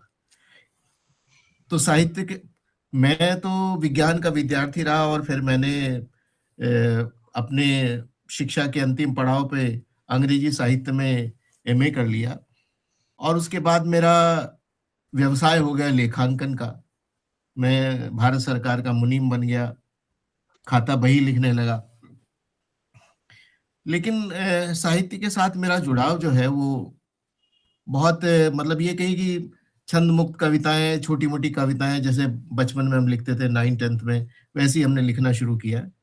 तो धीरे धीरे करते करते जब मैं बनारस मेरी पोस्टिंग हुई, तब मुझे लिखने का ज्यादा समय मिला। मेरे पास समय बहुत उपलब्ध हुआ और मेरी जितनी कविताएं थी मैंने उनको परिमार्जित किया। मैंने कम से कम एक अपनी कृति को कम से कम 4 बार उसको परिमार्जित किया होगा। तो ये कहानी मेरी जो सबसे छोटी-छोटी, पहले मैं लघु कथाएँ लिखता था, लेकिन पहली मेरी जो लंबी कथा मैंने लिखी, वो 28 सितंबर 2011 को लिखी। मैं हमेशा अपने आप को लेट राइज़र मानता हूँ, देर से उठने वाला। मतलब शायद मेरी कुंडली में ऐसा योग होगा कि मुझे वो बाद में ही कुछ तो खैर वो बात अलग है। तो मेरी पहली और ये मेरी कहानी जो है, ये मई 2015 में जनसत्ता में छपी पहली बार। अपने विषय में मैंने हमेशा ये कोशिश करी कि जो मैं समाज से, परिवेश से, अपने संस्कारों से जो मैं ग्रहण करता हूँ, उसको मैं लिखने की या व्यक्त करने की कोशिश करता रहता हूँ। और शायद मैं उतना अच्छा वक्ता तो नहीं हूँ, जैसे हमारे तिवारी जी बहुत अच्छे वक्ता है। मैं इतना अच्छा वक्ता नहीं अपने आप को मानता, पर तिवारी लेकिन हाँ, जी जब तो मैं सागर में लिखने डुबा देंगे आपको। तो मैं बहुत गहन अध्ययन रहता है उनका। हाँ, नहीं मैं इतना अच्छा वक्ता नहीं हूँ, ये मैं मानता हूँ। लेकिन हाँ, मैं कोशिश करता हूँ कि मतलब सरकार में रहते हुए ना, हम अधिकारी बनने के बाद जो है हमेशा एक कोशिश ये होती है कि हम चीज़ों को मतलब ग्रहण करके सार रूप में व्यक्त करें। हम उसको विस्तार में ना करें। लेकिन साहित्य में उल्टा है। साहित्य में सार को आपने विस्तार देना है। आपने बिंदु को सिंधु बनाना है। हमारे पास कहानी का एक एक निष्कर्ष होता है, एक सार होता है, जिस पर हमने उसको पूरा ताना-बाना बनाना होता है कि जैसे ईश्वर आत्मा है, मतलब प्राण डालता है किसी मतलब पिंड में, तो वैसे ही कहानी को मतलब पिंड में डाल देना, उसकी आत्मा को पिंड में स्थापित करना, और ताकि वो एक जीवंत हो सके, यही एक साहित्यकार का या एक लेखक का कर्म होता है, वही वो करता है। तो ये बिल्कुल मेरा जो जीवन का अनुभव रहा विभिन्न क्षेत्रों का, और जैसा कि सुषमा जी ने कहा कि मेरा अनुभव का क्षेत्र बहुत विस्तृत है। ये बात उनकी बात, उन्होंने जो ग्रहण किया मेरी पुस्तक से, मैं उनकी बात से सहमत हूँ, क्योंकि मैं सिर्फ एक सरकार में एक कारिंदा, एक कर्मचारी न रह करके मैंने बहुत सारे संगठनों में काम किया, सामाजिक संगठनों में काम किया, मैंने अपने अधिकारियों के संगठन में काम किया। तो बहुत सारे जब और अलग-अलग क्षेत्रों में मैंने धार्मिक लोगों को भी बहुत देखा, उनकी भी निकटता मैंने प्राप्त की, तो उनको भी अनुभव किया मैंने। और मेरी कहानियाँ में जो है, जैसे कि उन्होंने शुतुरमुर्ग के बारे में सुषमा जी ने पूछा था, ये कहानी वास्तव में एक सच्ची कहानी है। ये कहानी मतलब जो है, मुझे बहुत पहले एक सन्यासी मिले थे, अब से करीब 45 वर्ष पूर्व। तो उन्होंने अपने बारे में, जब मेरी उनसे बात हुई, तब उन्होंने मुझे अपने बारे में, इस कहानी के बारे में बताया। तो मैं, क्योंकि उस समय विश्वास नहीं करता था कि एक सन्यासी होने के बाद वो सपत्नीक रह रहे थे। तो मैंने सोचा कि सन्यासी का और पत्नी का तो कोई संबंध है नहीं, सन्यासी तो सन्यास में है, फिर वो पत्नी के साथ क्यों रह रहे हैं? तो फिर मैंने उनसे एक दिन पूछा, मैंने कहा ये आपका ऐसे कैसे हुआ?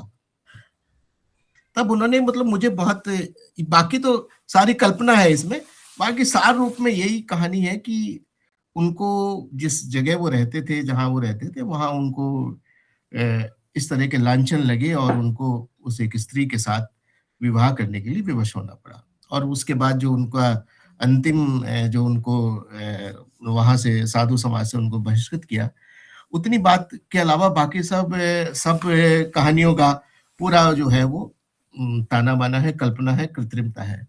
और लेकिन ये कि हम जितना भी लिखते हैं, वो कहीं न कहीं समाज में, घटनाओं में मौजूद हमारे पास होता ही है। कहीं न कहीं से हम अखबार में पढ़ते हैं, कहीं हम देखते हैं, कहीं सुनते हैं, कहीं अनुभव करते हैं, कहीं कोई दूसरा व्यक्ति हमारे साथ शेयर करता है कि उसने ऐसा देखा। तो उन्हीं से हमें एक जो है वो लेखक को अपना, वो कहते हैं ना, कच्चा माल मिलता है, जिसको फिर बाद में वो अपनी कविता में लिखे, कहानी में लिखे, लघु कथा में लिखे या व्यंग्य में व्यक्त करे। तो ये कहानी है। तो ज्यादातर कहानी वही कृत्रिमता होनी चाहिए, कहानी में पूरी कृत्रिमता है, कहानी सच्चाई नहीं है, लेकिन वो लेखक की सफलता मैं समझता हूँ वही है कि जब उसकी कृत्रिमता को लोग सच्चाई समझ लें कि ये सच्चाई है। यही कहानीकार का मैं समझता हूँ कि उसका होने का अर्थ यही है कि जब वो कृत्रिमता को और वो सत्यता के आवरण में उसको पहना दे और लोग उसको, कहानी को सच समझने लगे। तो बहुत अच्छा सुषमा जी ने बहुत अच्छा मतलब इस पुस्तक के विषय में बात कही, और अगर 10 में से 8 नंबर उनको दे दिए, मुझे मिल गए, तो मैं समझता हूँ कि मेरा लेखन तो सफल हो गया। मैं बहुत बहुत धन्यवाद देता हूँ, क्योंकि साहित्य के विद्यार्थी को 80% नंबर मिलना बहुत मुश्किल काम है। क्योंकि उसको तो 50% नंबर भी मिल जाए साहित्य में, तब समझो वो बहुत बड़ा मतलब उसके लिए उपलब्धि है। तो सुषमा जी ने हिंदी में पूरा पढ़ने वाले भी नहीं लिख पाते हैं। हाँ, क्योंकि साहित्य का तो विस्तार ही इतना है कि कभी उसमें गणित तो है नहीं। कहानी मोहन नाग के बारे में मैं पढ़ के हंस रही हूँ कि अब तक तो यही होता था कि मतलब लोग गृहस्थ से संन्यास लेते थे या जो भी है उसमें जाते थे। अब यहाँ का संन्यास से उल्टा गृहस्थ में आ गए। तो वो एक पिक्चर थी ना जिसमें गाना था, संसार से भागे फिरते हो, भगवान को क्या तुम पाओगे, यहाँ उल्टा हो गया। जीवन जो है ना, वो जो लाइफ जो अंग्रेजी में कहते हैं ना, एक बड़ी डायनेमिक सिचुएशन है, बड़ी परिवर्तनशील है, और इसमें आप स्थिर नहीं कह सकते कि स्थिर ये हम ऐसा सोचे कि इस परिस्थितियों में सभी व्यक्ति एक जैसा आचरण करेंगे, ये संभव नहीं है। कई बार हम हमारे सामने जो आसन्न खतरे होते हैं, संकट होते हैं, तो उन खतरों में हर व्यक्ति का अपना अपना अलग अलग रिस्पॉन्स होता है, अलग अलग उसकी प्रतिक्रिया होती है। जैसे मेरे साथ एक बार कॉलेज में हुआ कि जब मैं कॉलेज में पढ़ता था, तो मैंने अपने संस्मरण में भी लिखा वो कि मेरा एक क्लास फेलो था, वो हमारी क्लास का सबसे ब्रिलियंट स्टूडेंट था। तो वो एक प्रीवियस का स्टूडेंट था, वो बदमाश था। तो वो उसके प्रीवियस के नोट्स मांग रहा था कि भाई मुझे अपने प्रीवियस के नोट्स दे तुम्हें। तो वो दे नहीं रहा था, क्योंकि वो उसको लगा था कि ये तो पढ़ा के फेंक फाक देगा। और एक दिन उसको जब हम लोग क्लासरूम से निकले, तो उसने मेरे फ्रेंड के सामने जो है वो निकल करके उसने उसकी छाती पे रिवॉल्वर रख दिया। तो अब वो हमारे मित्र अजय गुप्ता जी घबरा गए कि क्या हो गया अचानक। तो मैं था और एक लड़का और हमारा दोस्त है, तो अचानक एकदम ऐसी परिस्थिति उत्पन्न हुई। उसने क्या, और उसकी आंखों में मतलब गुस्से से उसकी आंखें उबल रही थी, अंगारे दहक रहे थे। उसने कहा कि गुप्ता जी आज तुम्हें छोड़ूंगा नहीं। और वास्तव में फिर वो, खैर हमने क्या किया कि हमने भी अचानक एकदम उसके गुप्ता जी को पीछे किया। मैंने कहा अगर तूने गोली चलानी तो पहले हम पे चला, हमारा दोस्त है, हम पहले इसकी हम रक्षा करेंगे, तो देखते हैं तुम्हारे में कितनी हिम्मत है। खैर उसने कहा भाई साहब आप हट जाओ, आपकी मैं बड़ा सम्मान करता हूँ। और मैंने कहा सम्मान किया भाड़ में, तो पहले इसको गुप्ता को कुछ नहीं करेगा। खैर वो फिर बाद में उसने दिखाया कि वास्तव में उसने अपने जब रिवॉल्वर खोल के दिखाया तो उसमें सारी उसमें गोलियां भरी हुई थी। ये नहीं था कि वो सिर्फ दिखावा था, और वो था भी बहुत बदमाश लड़का। तो जीवन में ऐसी परिस्थितियां आती हैं, तो वो हो सकता है कई बार लोग कहते हैं अरे यार तुमने तो बहुत गलत काम किया, अगर वो गोली चला ही देता। अगर हम ये सोचते यार ये गोली चला देगा तो मैं ही मर जाऊंगा, गुप्ता तो बच जाएगा। लेकिन हर आदमी का रिस्पॉन्स जो है हर घटना के साथ, हर उसका जो ट्रीटमेंट है, उसकी जैसे वो उसके साथ व्यवहार करता है वो अलग होता है। तो मेरी कोशिश थी कि पहले मैंने ये संग्रह जो है इसमें और भी कुछ कहानियां थी, अभी 17-18 कहानियां थी। तो फिर मैंने सोचा कि क्यों ना इसको प्रेम कहानियों का अलग एक संकलन कर दिया जाए, क्योंकि मैं समझता हूँ कि मैसेज आ रहा है आपके लिए, सुषमा जी का मैसेज आ रहा है आपके लिए कि मैं शिक्षण विभाग से हूँ, इसलिए नंबर देने में बहुत कंजूस हूँ। नहीं, मैं तो बहुत बहुत धन्यवाद दे रहा हूँ इनका कि उन्होंने मुझे 80% नंबर दे दिए। अरे 80 बहुत होता है भाई। हाँ तो ये अगर 10% और भी कम कर देंगे तब भी मुझे कोई नाराजगी नहीं है।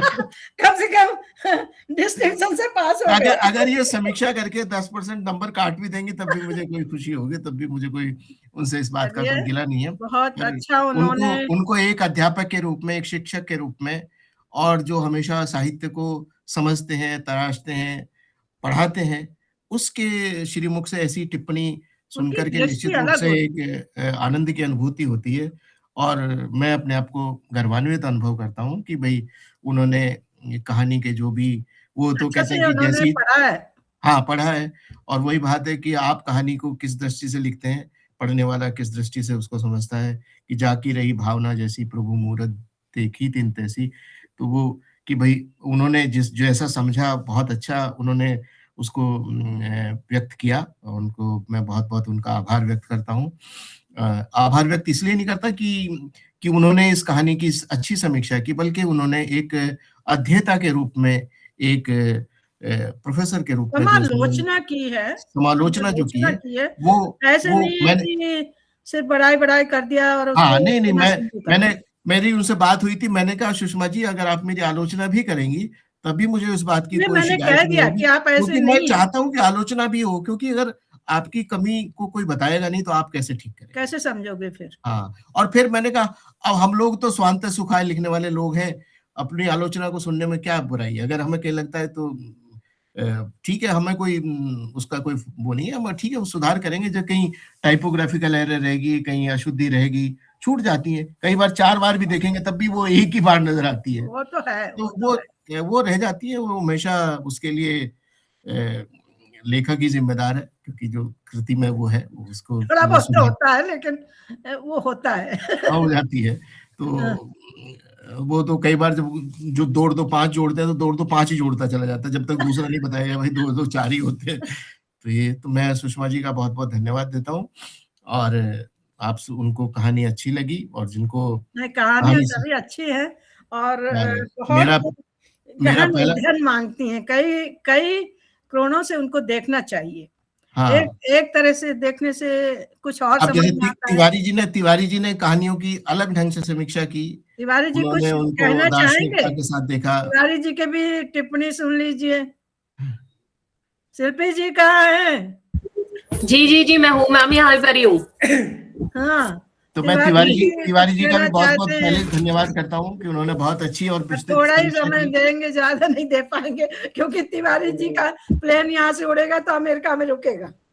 नहीं ऐसा नहीं, जो मुझे उड़ाना था मैंने उड़ा दिया और लेखक के पास मैंने भेज दिया। एक सबसे बड़ी अच्छी बात, हमने आलोचना की, आपको भेजा, इन्होंने कहा यह आलोचना में मुझे स्वीकार है। अब ये बात मुझे इतनी प्रभावित हुई कि फिर मैं और कहानी को 2 बार पढ़ा। उस कहानी ने मुझे एक ऐसा क्लू दे दिया कि उस आलोचना ही हमारी सकारात्मकता हो गई।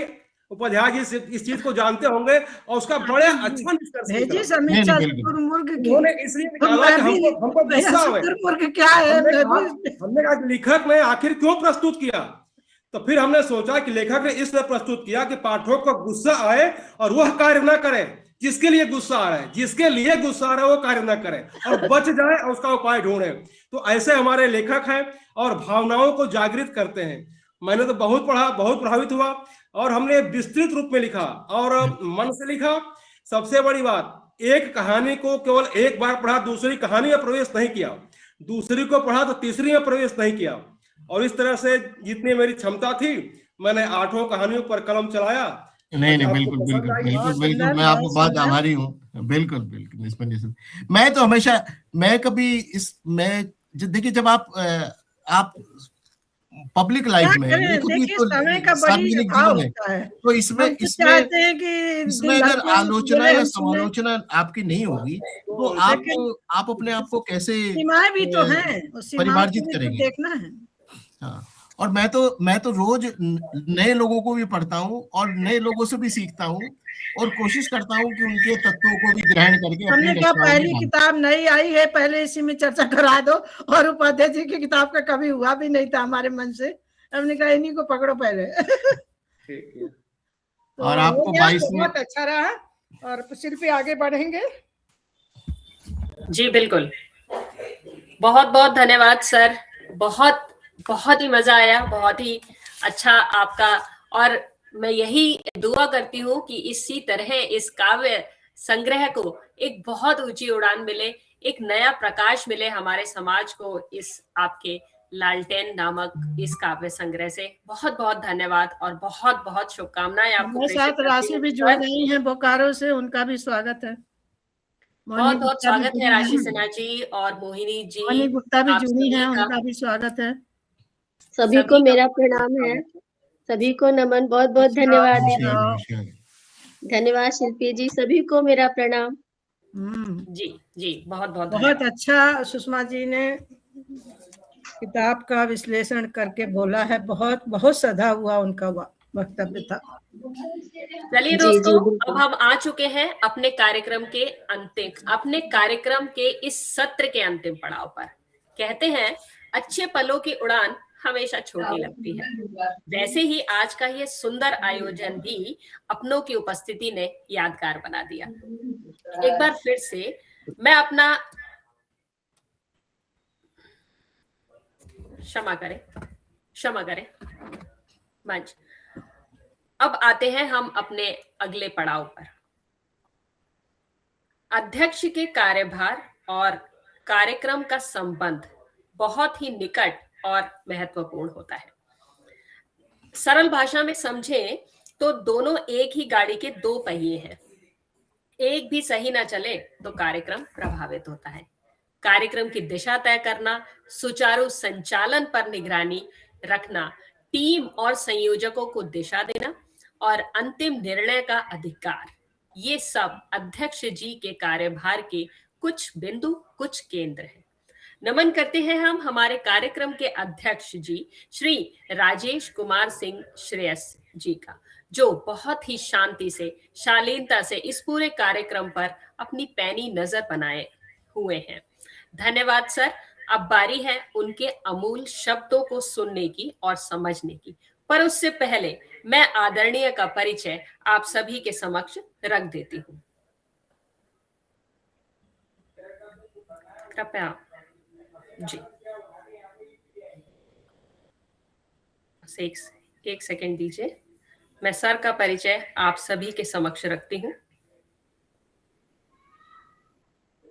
राजेश कुमार सिंह श्रेयस जी का जन्म 14 अप्रैल 1967 देवस्थली बलिया उत्तर प्रदेश में हुआ। देवस्थली बलिया उत्तर प्रदेश आप बहुप्रतिभा संपन्न वरिष्ठ साहित्यकार, प्रखर विचारक, उपन्यासकार, कथाकार, कवि एवं समीक्षक हैं। शैक्षिक योग्यता की यदि मैं बात करूं साथियों, तो आपने BSc bio, D pharma, MLN medical college Allahabad से किया। चीफ फार्मासिस्ट चिकित्सा एवं स्वास्थ्य सेवाएं लखनऊ उत्तर प्रदेश में आप कार्यरत हैं। मूल लेखन विधा आपकी काव्य, गद्य, लघु कहानियां एवं समीक्षा है। प्रकाशित ग्रंथ 3 काव्य संग्रह, यश चांदनी, काव्य कथा वीथिका और कविता के फूल। गद्य संग्रह में मानस में गुरु गंगा महिमा, स्नेह वंदन सुविचार माला, गद्य द्रुपद, गद्य लघु कथाएं, 3 उपन्यास, तुमसे क्या छुपाना, चाक सी नाचती जिंदगी, डूबता सूरज, अचानक उग आया उपन्यास प्रकाशित है। मेरी अयोध्या, मेरे राम गद्य संग्रह एवं कविता, कहानी बाड़े, पूत पिता के धर्मा प्रकाशाधीन है। रिश्ते की डोर संकलन, समीक्षा आलेख, रामदेव धुरंधर की रचना धर्मिता। दूसरा, ऐतिहासिक उपन्यास पथरीला सोना के कुछ अंशों की भावनात्मक समीक्षा। संपादकीय पुस्तकों रामदेव धुरंधर कृत पथरीला सोना में भारतीय मजदूरों और उनकी संतानों का यथार्थ चित्रण में आलेख शीर्षक पथरीला सोना भारत से मॉरिशस पहुंचे मजदूरों और उनकी संतानों के जीवन से जुड़ा अमिट दस्तावेज, वान्या पब्लिकेशन कानपुर 2022। श्री रामदेव धुरंधर मॉरिशस के समर्थ साहित्यकार, वान्या पब्लिकेशन कानपुर 2023 एवं अन्य संपादित पुस्तकें प्रकाशित। लघु कथा हांडी वाला रसगुल्ला, पांडव टीम, टिटिहरी के बच्चे, दर्द जो मौन है। पुस्तक समीक्षाएं: लौट आना मुसाफिर, रामायण, मॉरिशस हिंदी साहित्य के उद्धृत ग्रंथ, मैं त्रिलोचन हो गया हूं, हिंदी सेवी संस्था कोश, नियात्रा ऋतु दर्शन, दीवार में आले की प्रतिनिधि रचना, फटा पैबंद की समीक्षा, अखिल मृतम आदि लगभग 40 से अधिक कृतियों की आपने समीक्षा की है। और अब यदि मैं सम्मान की बात करूं, परमवीर सृजन सम्मान 2021, अनुबंध साहित्य भूषण सम्मान 2022, यूपी महोत्सव काव्य रत्न सम्मान 2023, लाइफ टाइम अचीवमेंट सम्मान 2023, अनागत शब्द साक्षी 2024, life time achievement award 2024, Subhash Chandra रत्न वीरता पुरस्कार 2025, हिंदी साहित्य साधक सम्मान 2025, साहित्य श्री सम्मान 2025, श्याम सुंदर दास सम्मान 1 लाख धनराशि का विशिष्ट पुरस्कार 2023 और 24 में आपको प्राप्त हुआ, एवं कई अन्य पुरस्कार हैं जो आपको प्राप्त हो चुके हैं। सर, आपके परिचय को पढ़ना, आपके सुदृढ़ कार्यों को जानना वास्तव में मेरा और इस पूरे मंच का सौभाग्य है और मार्गदर्शन भी है। आपके सहज, सरल एवं मृदुभाषी व्यक्तित्व को हम सादर नमन करते हैं और हृदय से वंदन अभिनंदन करते हैं। और आपके अध्यक्षीय उद्बोधन के लिए आपको मैं सादर आमंत्रित करती हूँ। सर, आपका बहुत बहुत स्वागत है। जी, आप सभी को बहुत बहुत प्रणाम। और आज मेरा सौभाग्य है कि मैं एक ऐसे पुस्तक परिचर्चा कार्यक्रम की अध्यक्षता कर रहा हूं जिसके लेखक न सिर्फ साहित्य की बारीकियों को समझते हैं बल्कि मेरे जो 4 विशिष्ट गुरु हैं उन गुरुओं में से एक हैं।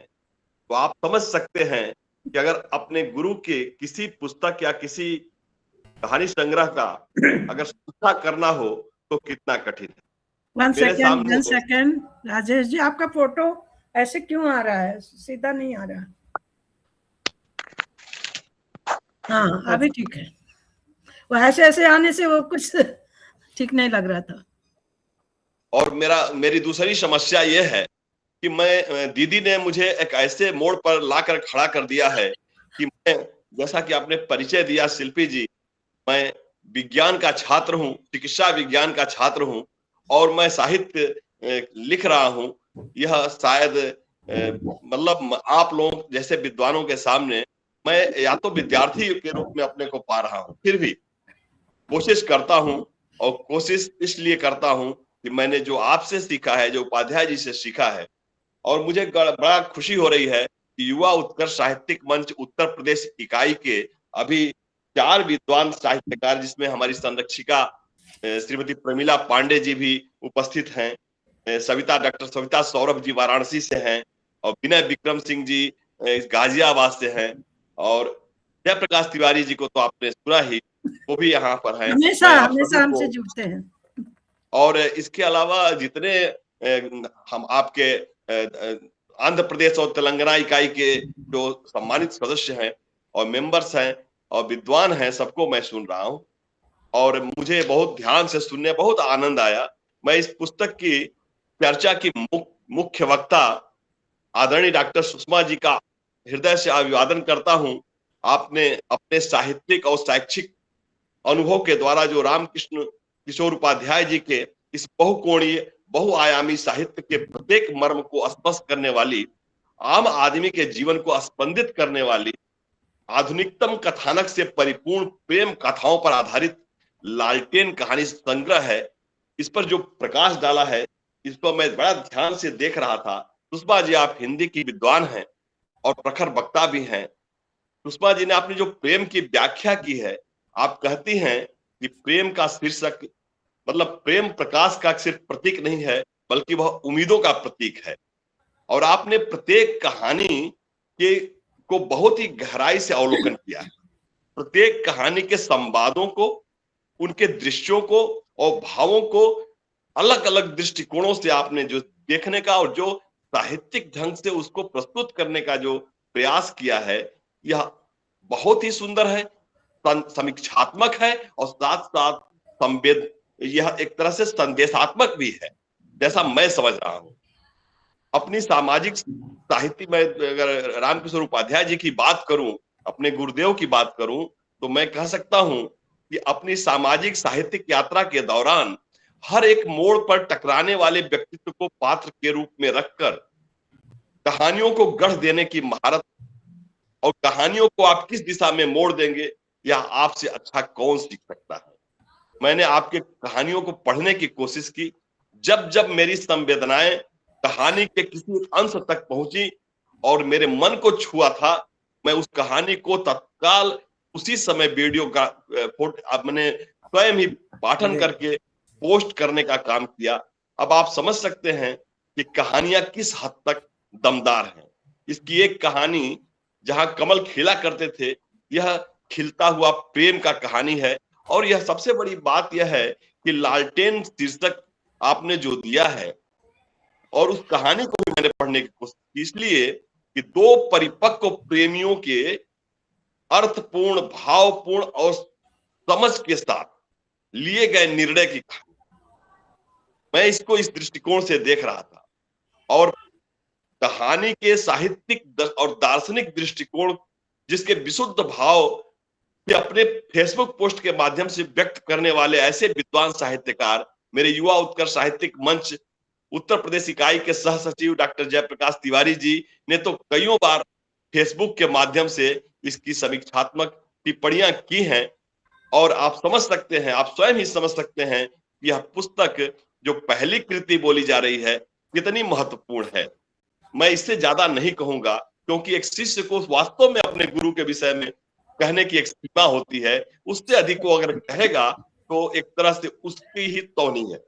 मैं कार्यक्रम में सरस्वती वंदना कर रही थी, डॉक्टर स्वाति गुप्ता जी को बधाई देता हूं, जिन्होंने अपने गीत के माध्यम से सरस्वती को आमंत्रित किया। और मुझे लगता है कि मूर्त रूप से मां सरस्वती आज इस जगह विद्यमान है, तभी ऐसे ऐसे वक्तव्य हमारे बीच में आए।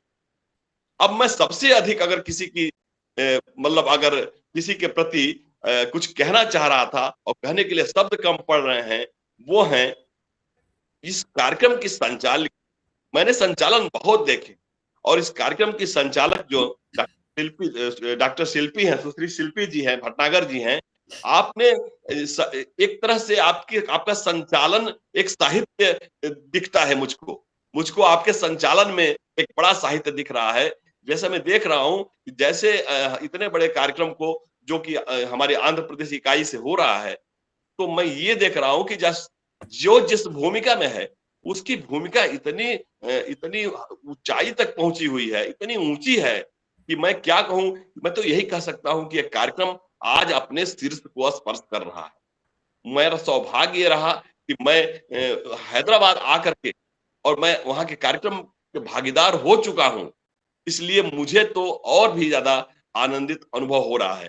मेरी प्रतीक्षा आज से नहीं, मेरी प्रतीक्षा जिस दिन दीदी ने कहा था, और मैं फिर कहना चाहता हूं कि एक बहुत बड़ी जिम्मेदारी उत्तर प्रदेश की मैं लेता हूं एंटी टीबी ड्रग का, टीबी रोगियों के लिए, तो उसके बीच से समय चुराना और उसके बीच में आपका मार्गदर्शन। दूसरी चीज कि अगर प्रेम पर आधारित कहानियां हैं और यहाँ पर नायक महिला, तो शायद महिला शक्ति से परिपूर्ण आंध्र प्रदेश की इकाई ने ऐसी पुस्तक की समीक्षा करके महिलाओं के प्रबल दावेदारी और उनकी पीड़ा, उनकी हर एक मर्म को बहुत नजदीक से प्रस्तुत किया है।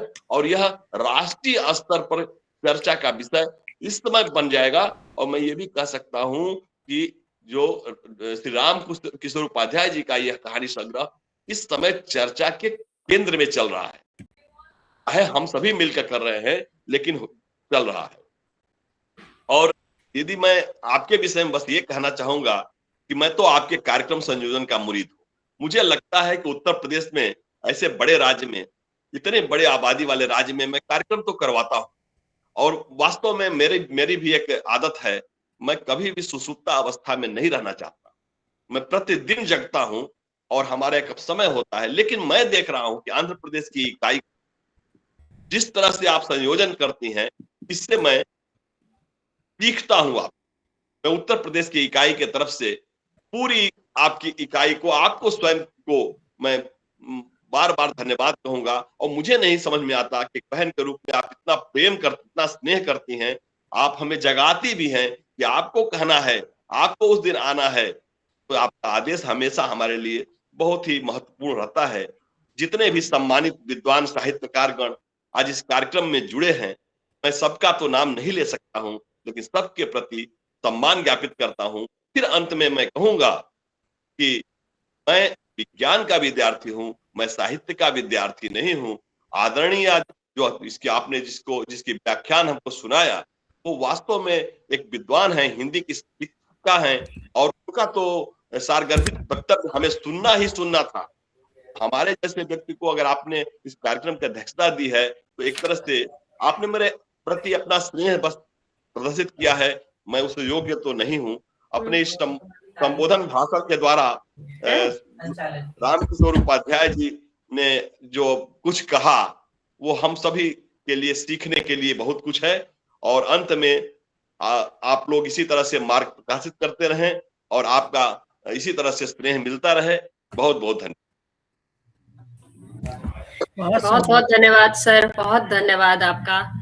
सारगर्भित और कार्यक्रम पर आपकी पैनी नजर हमेशा हर घड़ी बनी रही और आपने उसका प्रमाण दिया कि आपने इतना सुंदर वक्तव्य और कार्यक्रम का एक एक ब्यौरा यहाँ पर दे दिया। मैं बहुत बहुत धन्यवाद और आभार करती हूँ सर आपका कि आज आप कार्यक्रम में आए।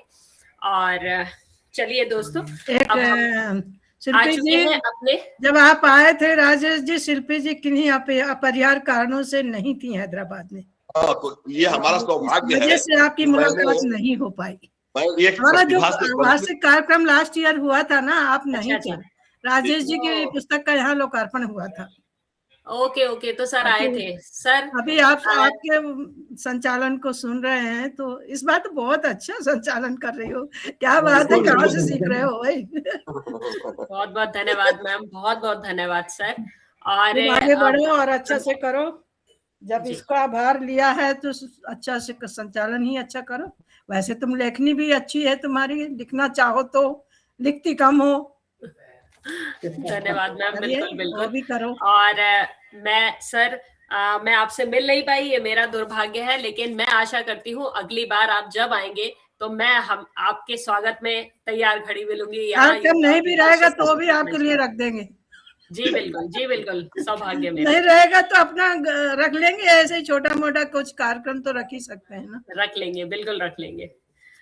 तो आइए दोस्तों, हमारे हैं बहने हैं, सब कर देंगे इंतजाम आपके लिए। बिल्कुल सर। बहुत अच्छा राजेश जी, बहुत सुंदर, बहुत सारगर्भित, संक्षिप्त रहा आपका, और आपका बहुत बहुत स्वागत है। मैं बहुत खुश हूँ कि कार्यक्रम बहुत ही सधा हुआ रहा और बिखरा नहीं तो ज्यादातर बिखर जाते हैं प्रोग्राम, तो अच्छे नहीं लगते हैं। बहुत अच्छा रहा, बल्कि मैं बहुत डरी हुई थी अपने स्वास्थ्य के कारण कि पता नहीं, लेकिन शायद अब मेरा स्वास्थ्य जल्दी ठीक हो जाएगा, एक चिंता ये भी थी। तो चलिए आगे बढ़ते हैं। और अब आप जल्दी ठीक हो जाएंगी। अब पता नहीं, अब वो तो आगे देखेंगे। हमारे साथ जो है कार्यक्रम की सफलता भी संजीवनी का काम करती है। सरिता जी सुन रही हैं, आपका स्वागत है। सरिता जी आ चुकी हैं। सरिता जी आपका स्वागत है। बहुत धन्यवाद शिल्पी जी। और मैं अभी भी अपने कार्यस्थल पे हूँ, तो मैं सुन रही हूँ, और क्षमा करें, मैं और वीडियो ऑफ भी कर सकती हूँ, लेकिन मैं पूरा कार्यक्रम सुनूंगी आगे का। और बड़ी खुशी हुई कि अब तक का कार्यक्रम बहुत, यही हमारे लिए बहुत बड़ी बात है। चलिए कोई बात नहीं, आपका पहले काम, वर्क ऑलवेज कम्स फर्स्ट, तो आप अपने काम पर ध्यान दीजिए। यहाँ पर हम हैं। जो भी नए लोग जुड़े हैं उनका भी बहुत बहुत स्वागत है। शायद मैं उतना परिचित नहीं हूँ, कुछ नए लोग भी जुड़े हैं, तो उन सबका भी बहुत हार्दिक अभिनंदन है, स्वागत है। तो हम आगे कार्यक्रम बढ़ाएं। अभिनंदन। और एक बार फिर से मैं अपना हार्दिक आभार व्यक्त करना चाहूंगी हमारे माननीय अध्यक्ष महोदय, जिन्होंने अपने व्यस्त समय से कुछ समय निकालकर हमें दिशा, प्रेरणा और आशीर्वाद प्रदान किया। श्री राजेश कुमार श्रेयस जी सर, बहुत बहुत धन्यवाद और आभार। विशेष धन्यवाद हमारी मुख्य वक्ता डॉक्टर सुषमा देवी जी का, जिनकी उपस्थिति ने इस कार्यक्रम की गरिमा को और बढ़ा दिया। प्रियंका बहुत पांडे भी धन्यवाद जुड़ आपका। गई हैं, उनका भी स्वागत है। प्रियंका पांडे जी का भी स्वागत। आभार प्रेषित करते हैं हमारे राष्ट्रीय अध्यक्ष आदरणीय रामकिशोर उपाध्याय सर का, क्योंकि उनकी उपस्थिति ने हमारे कार्यक्रम की शोभा को बढ़ा दिया और हमेशा ही उनकी उपस्थिति हमारे कार्यक्रम की शोभा को बढ़ा देती है। उनका आशीर्वाद हम पर बना रहता है। बहुत बहुत धन्यवाद सर।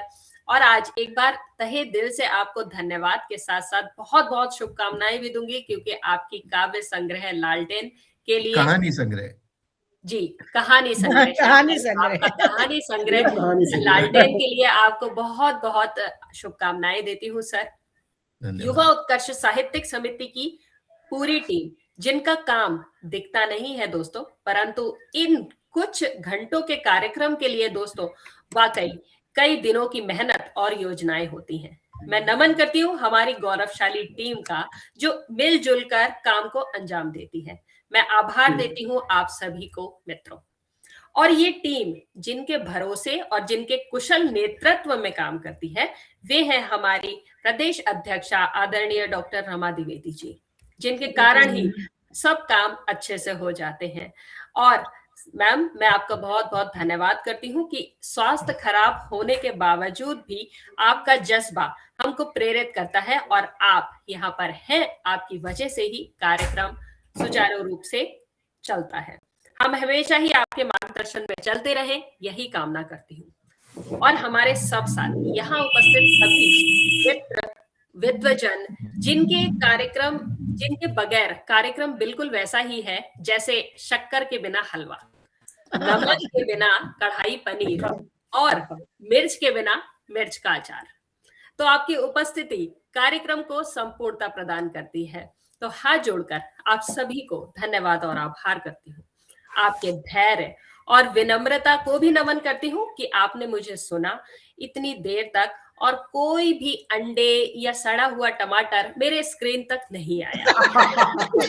इसके लिए भी आप लोगों का बहुत बहुत धन्यवाद मैं अपनी ओर से करती हूँ और आप सबसे सत्र समाप्ति की घोषणा करते हुए विदा लेती हूँ। दूसरे सत्र के संचालन के लिए आमंत्रित करती हूँ मैं तृप्ति मिश्रा जी को। तृप्ति जी, बहुत बहुत स्वागत है आपका। कृपया आए और आगे का कार्यक्रम आगे ले जाए। धन्यवाद दोस्तों, नमस्कार। धन्यवाद शिल्पी जी, आपका बहुत बहुत धन्यवाद।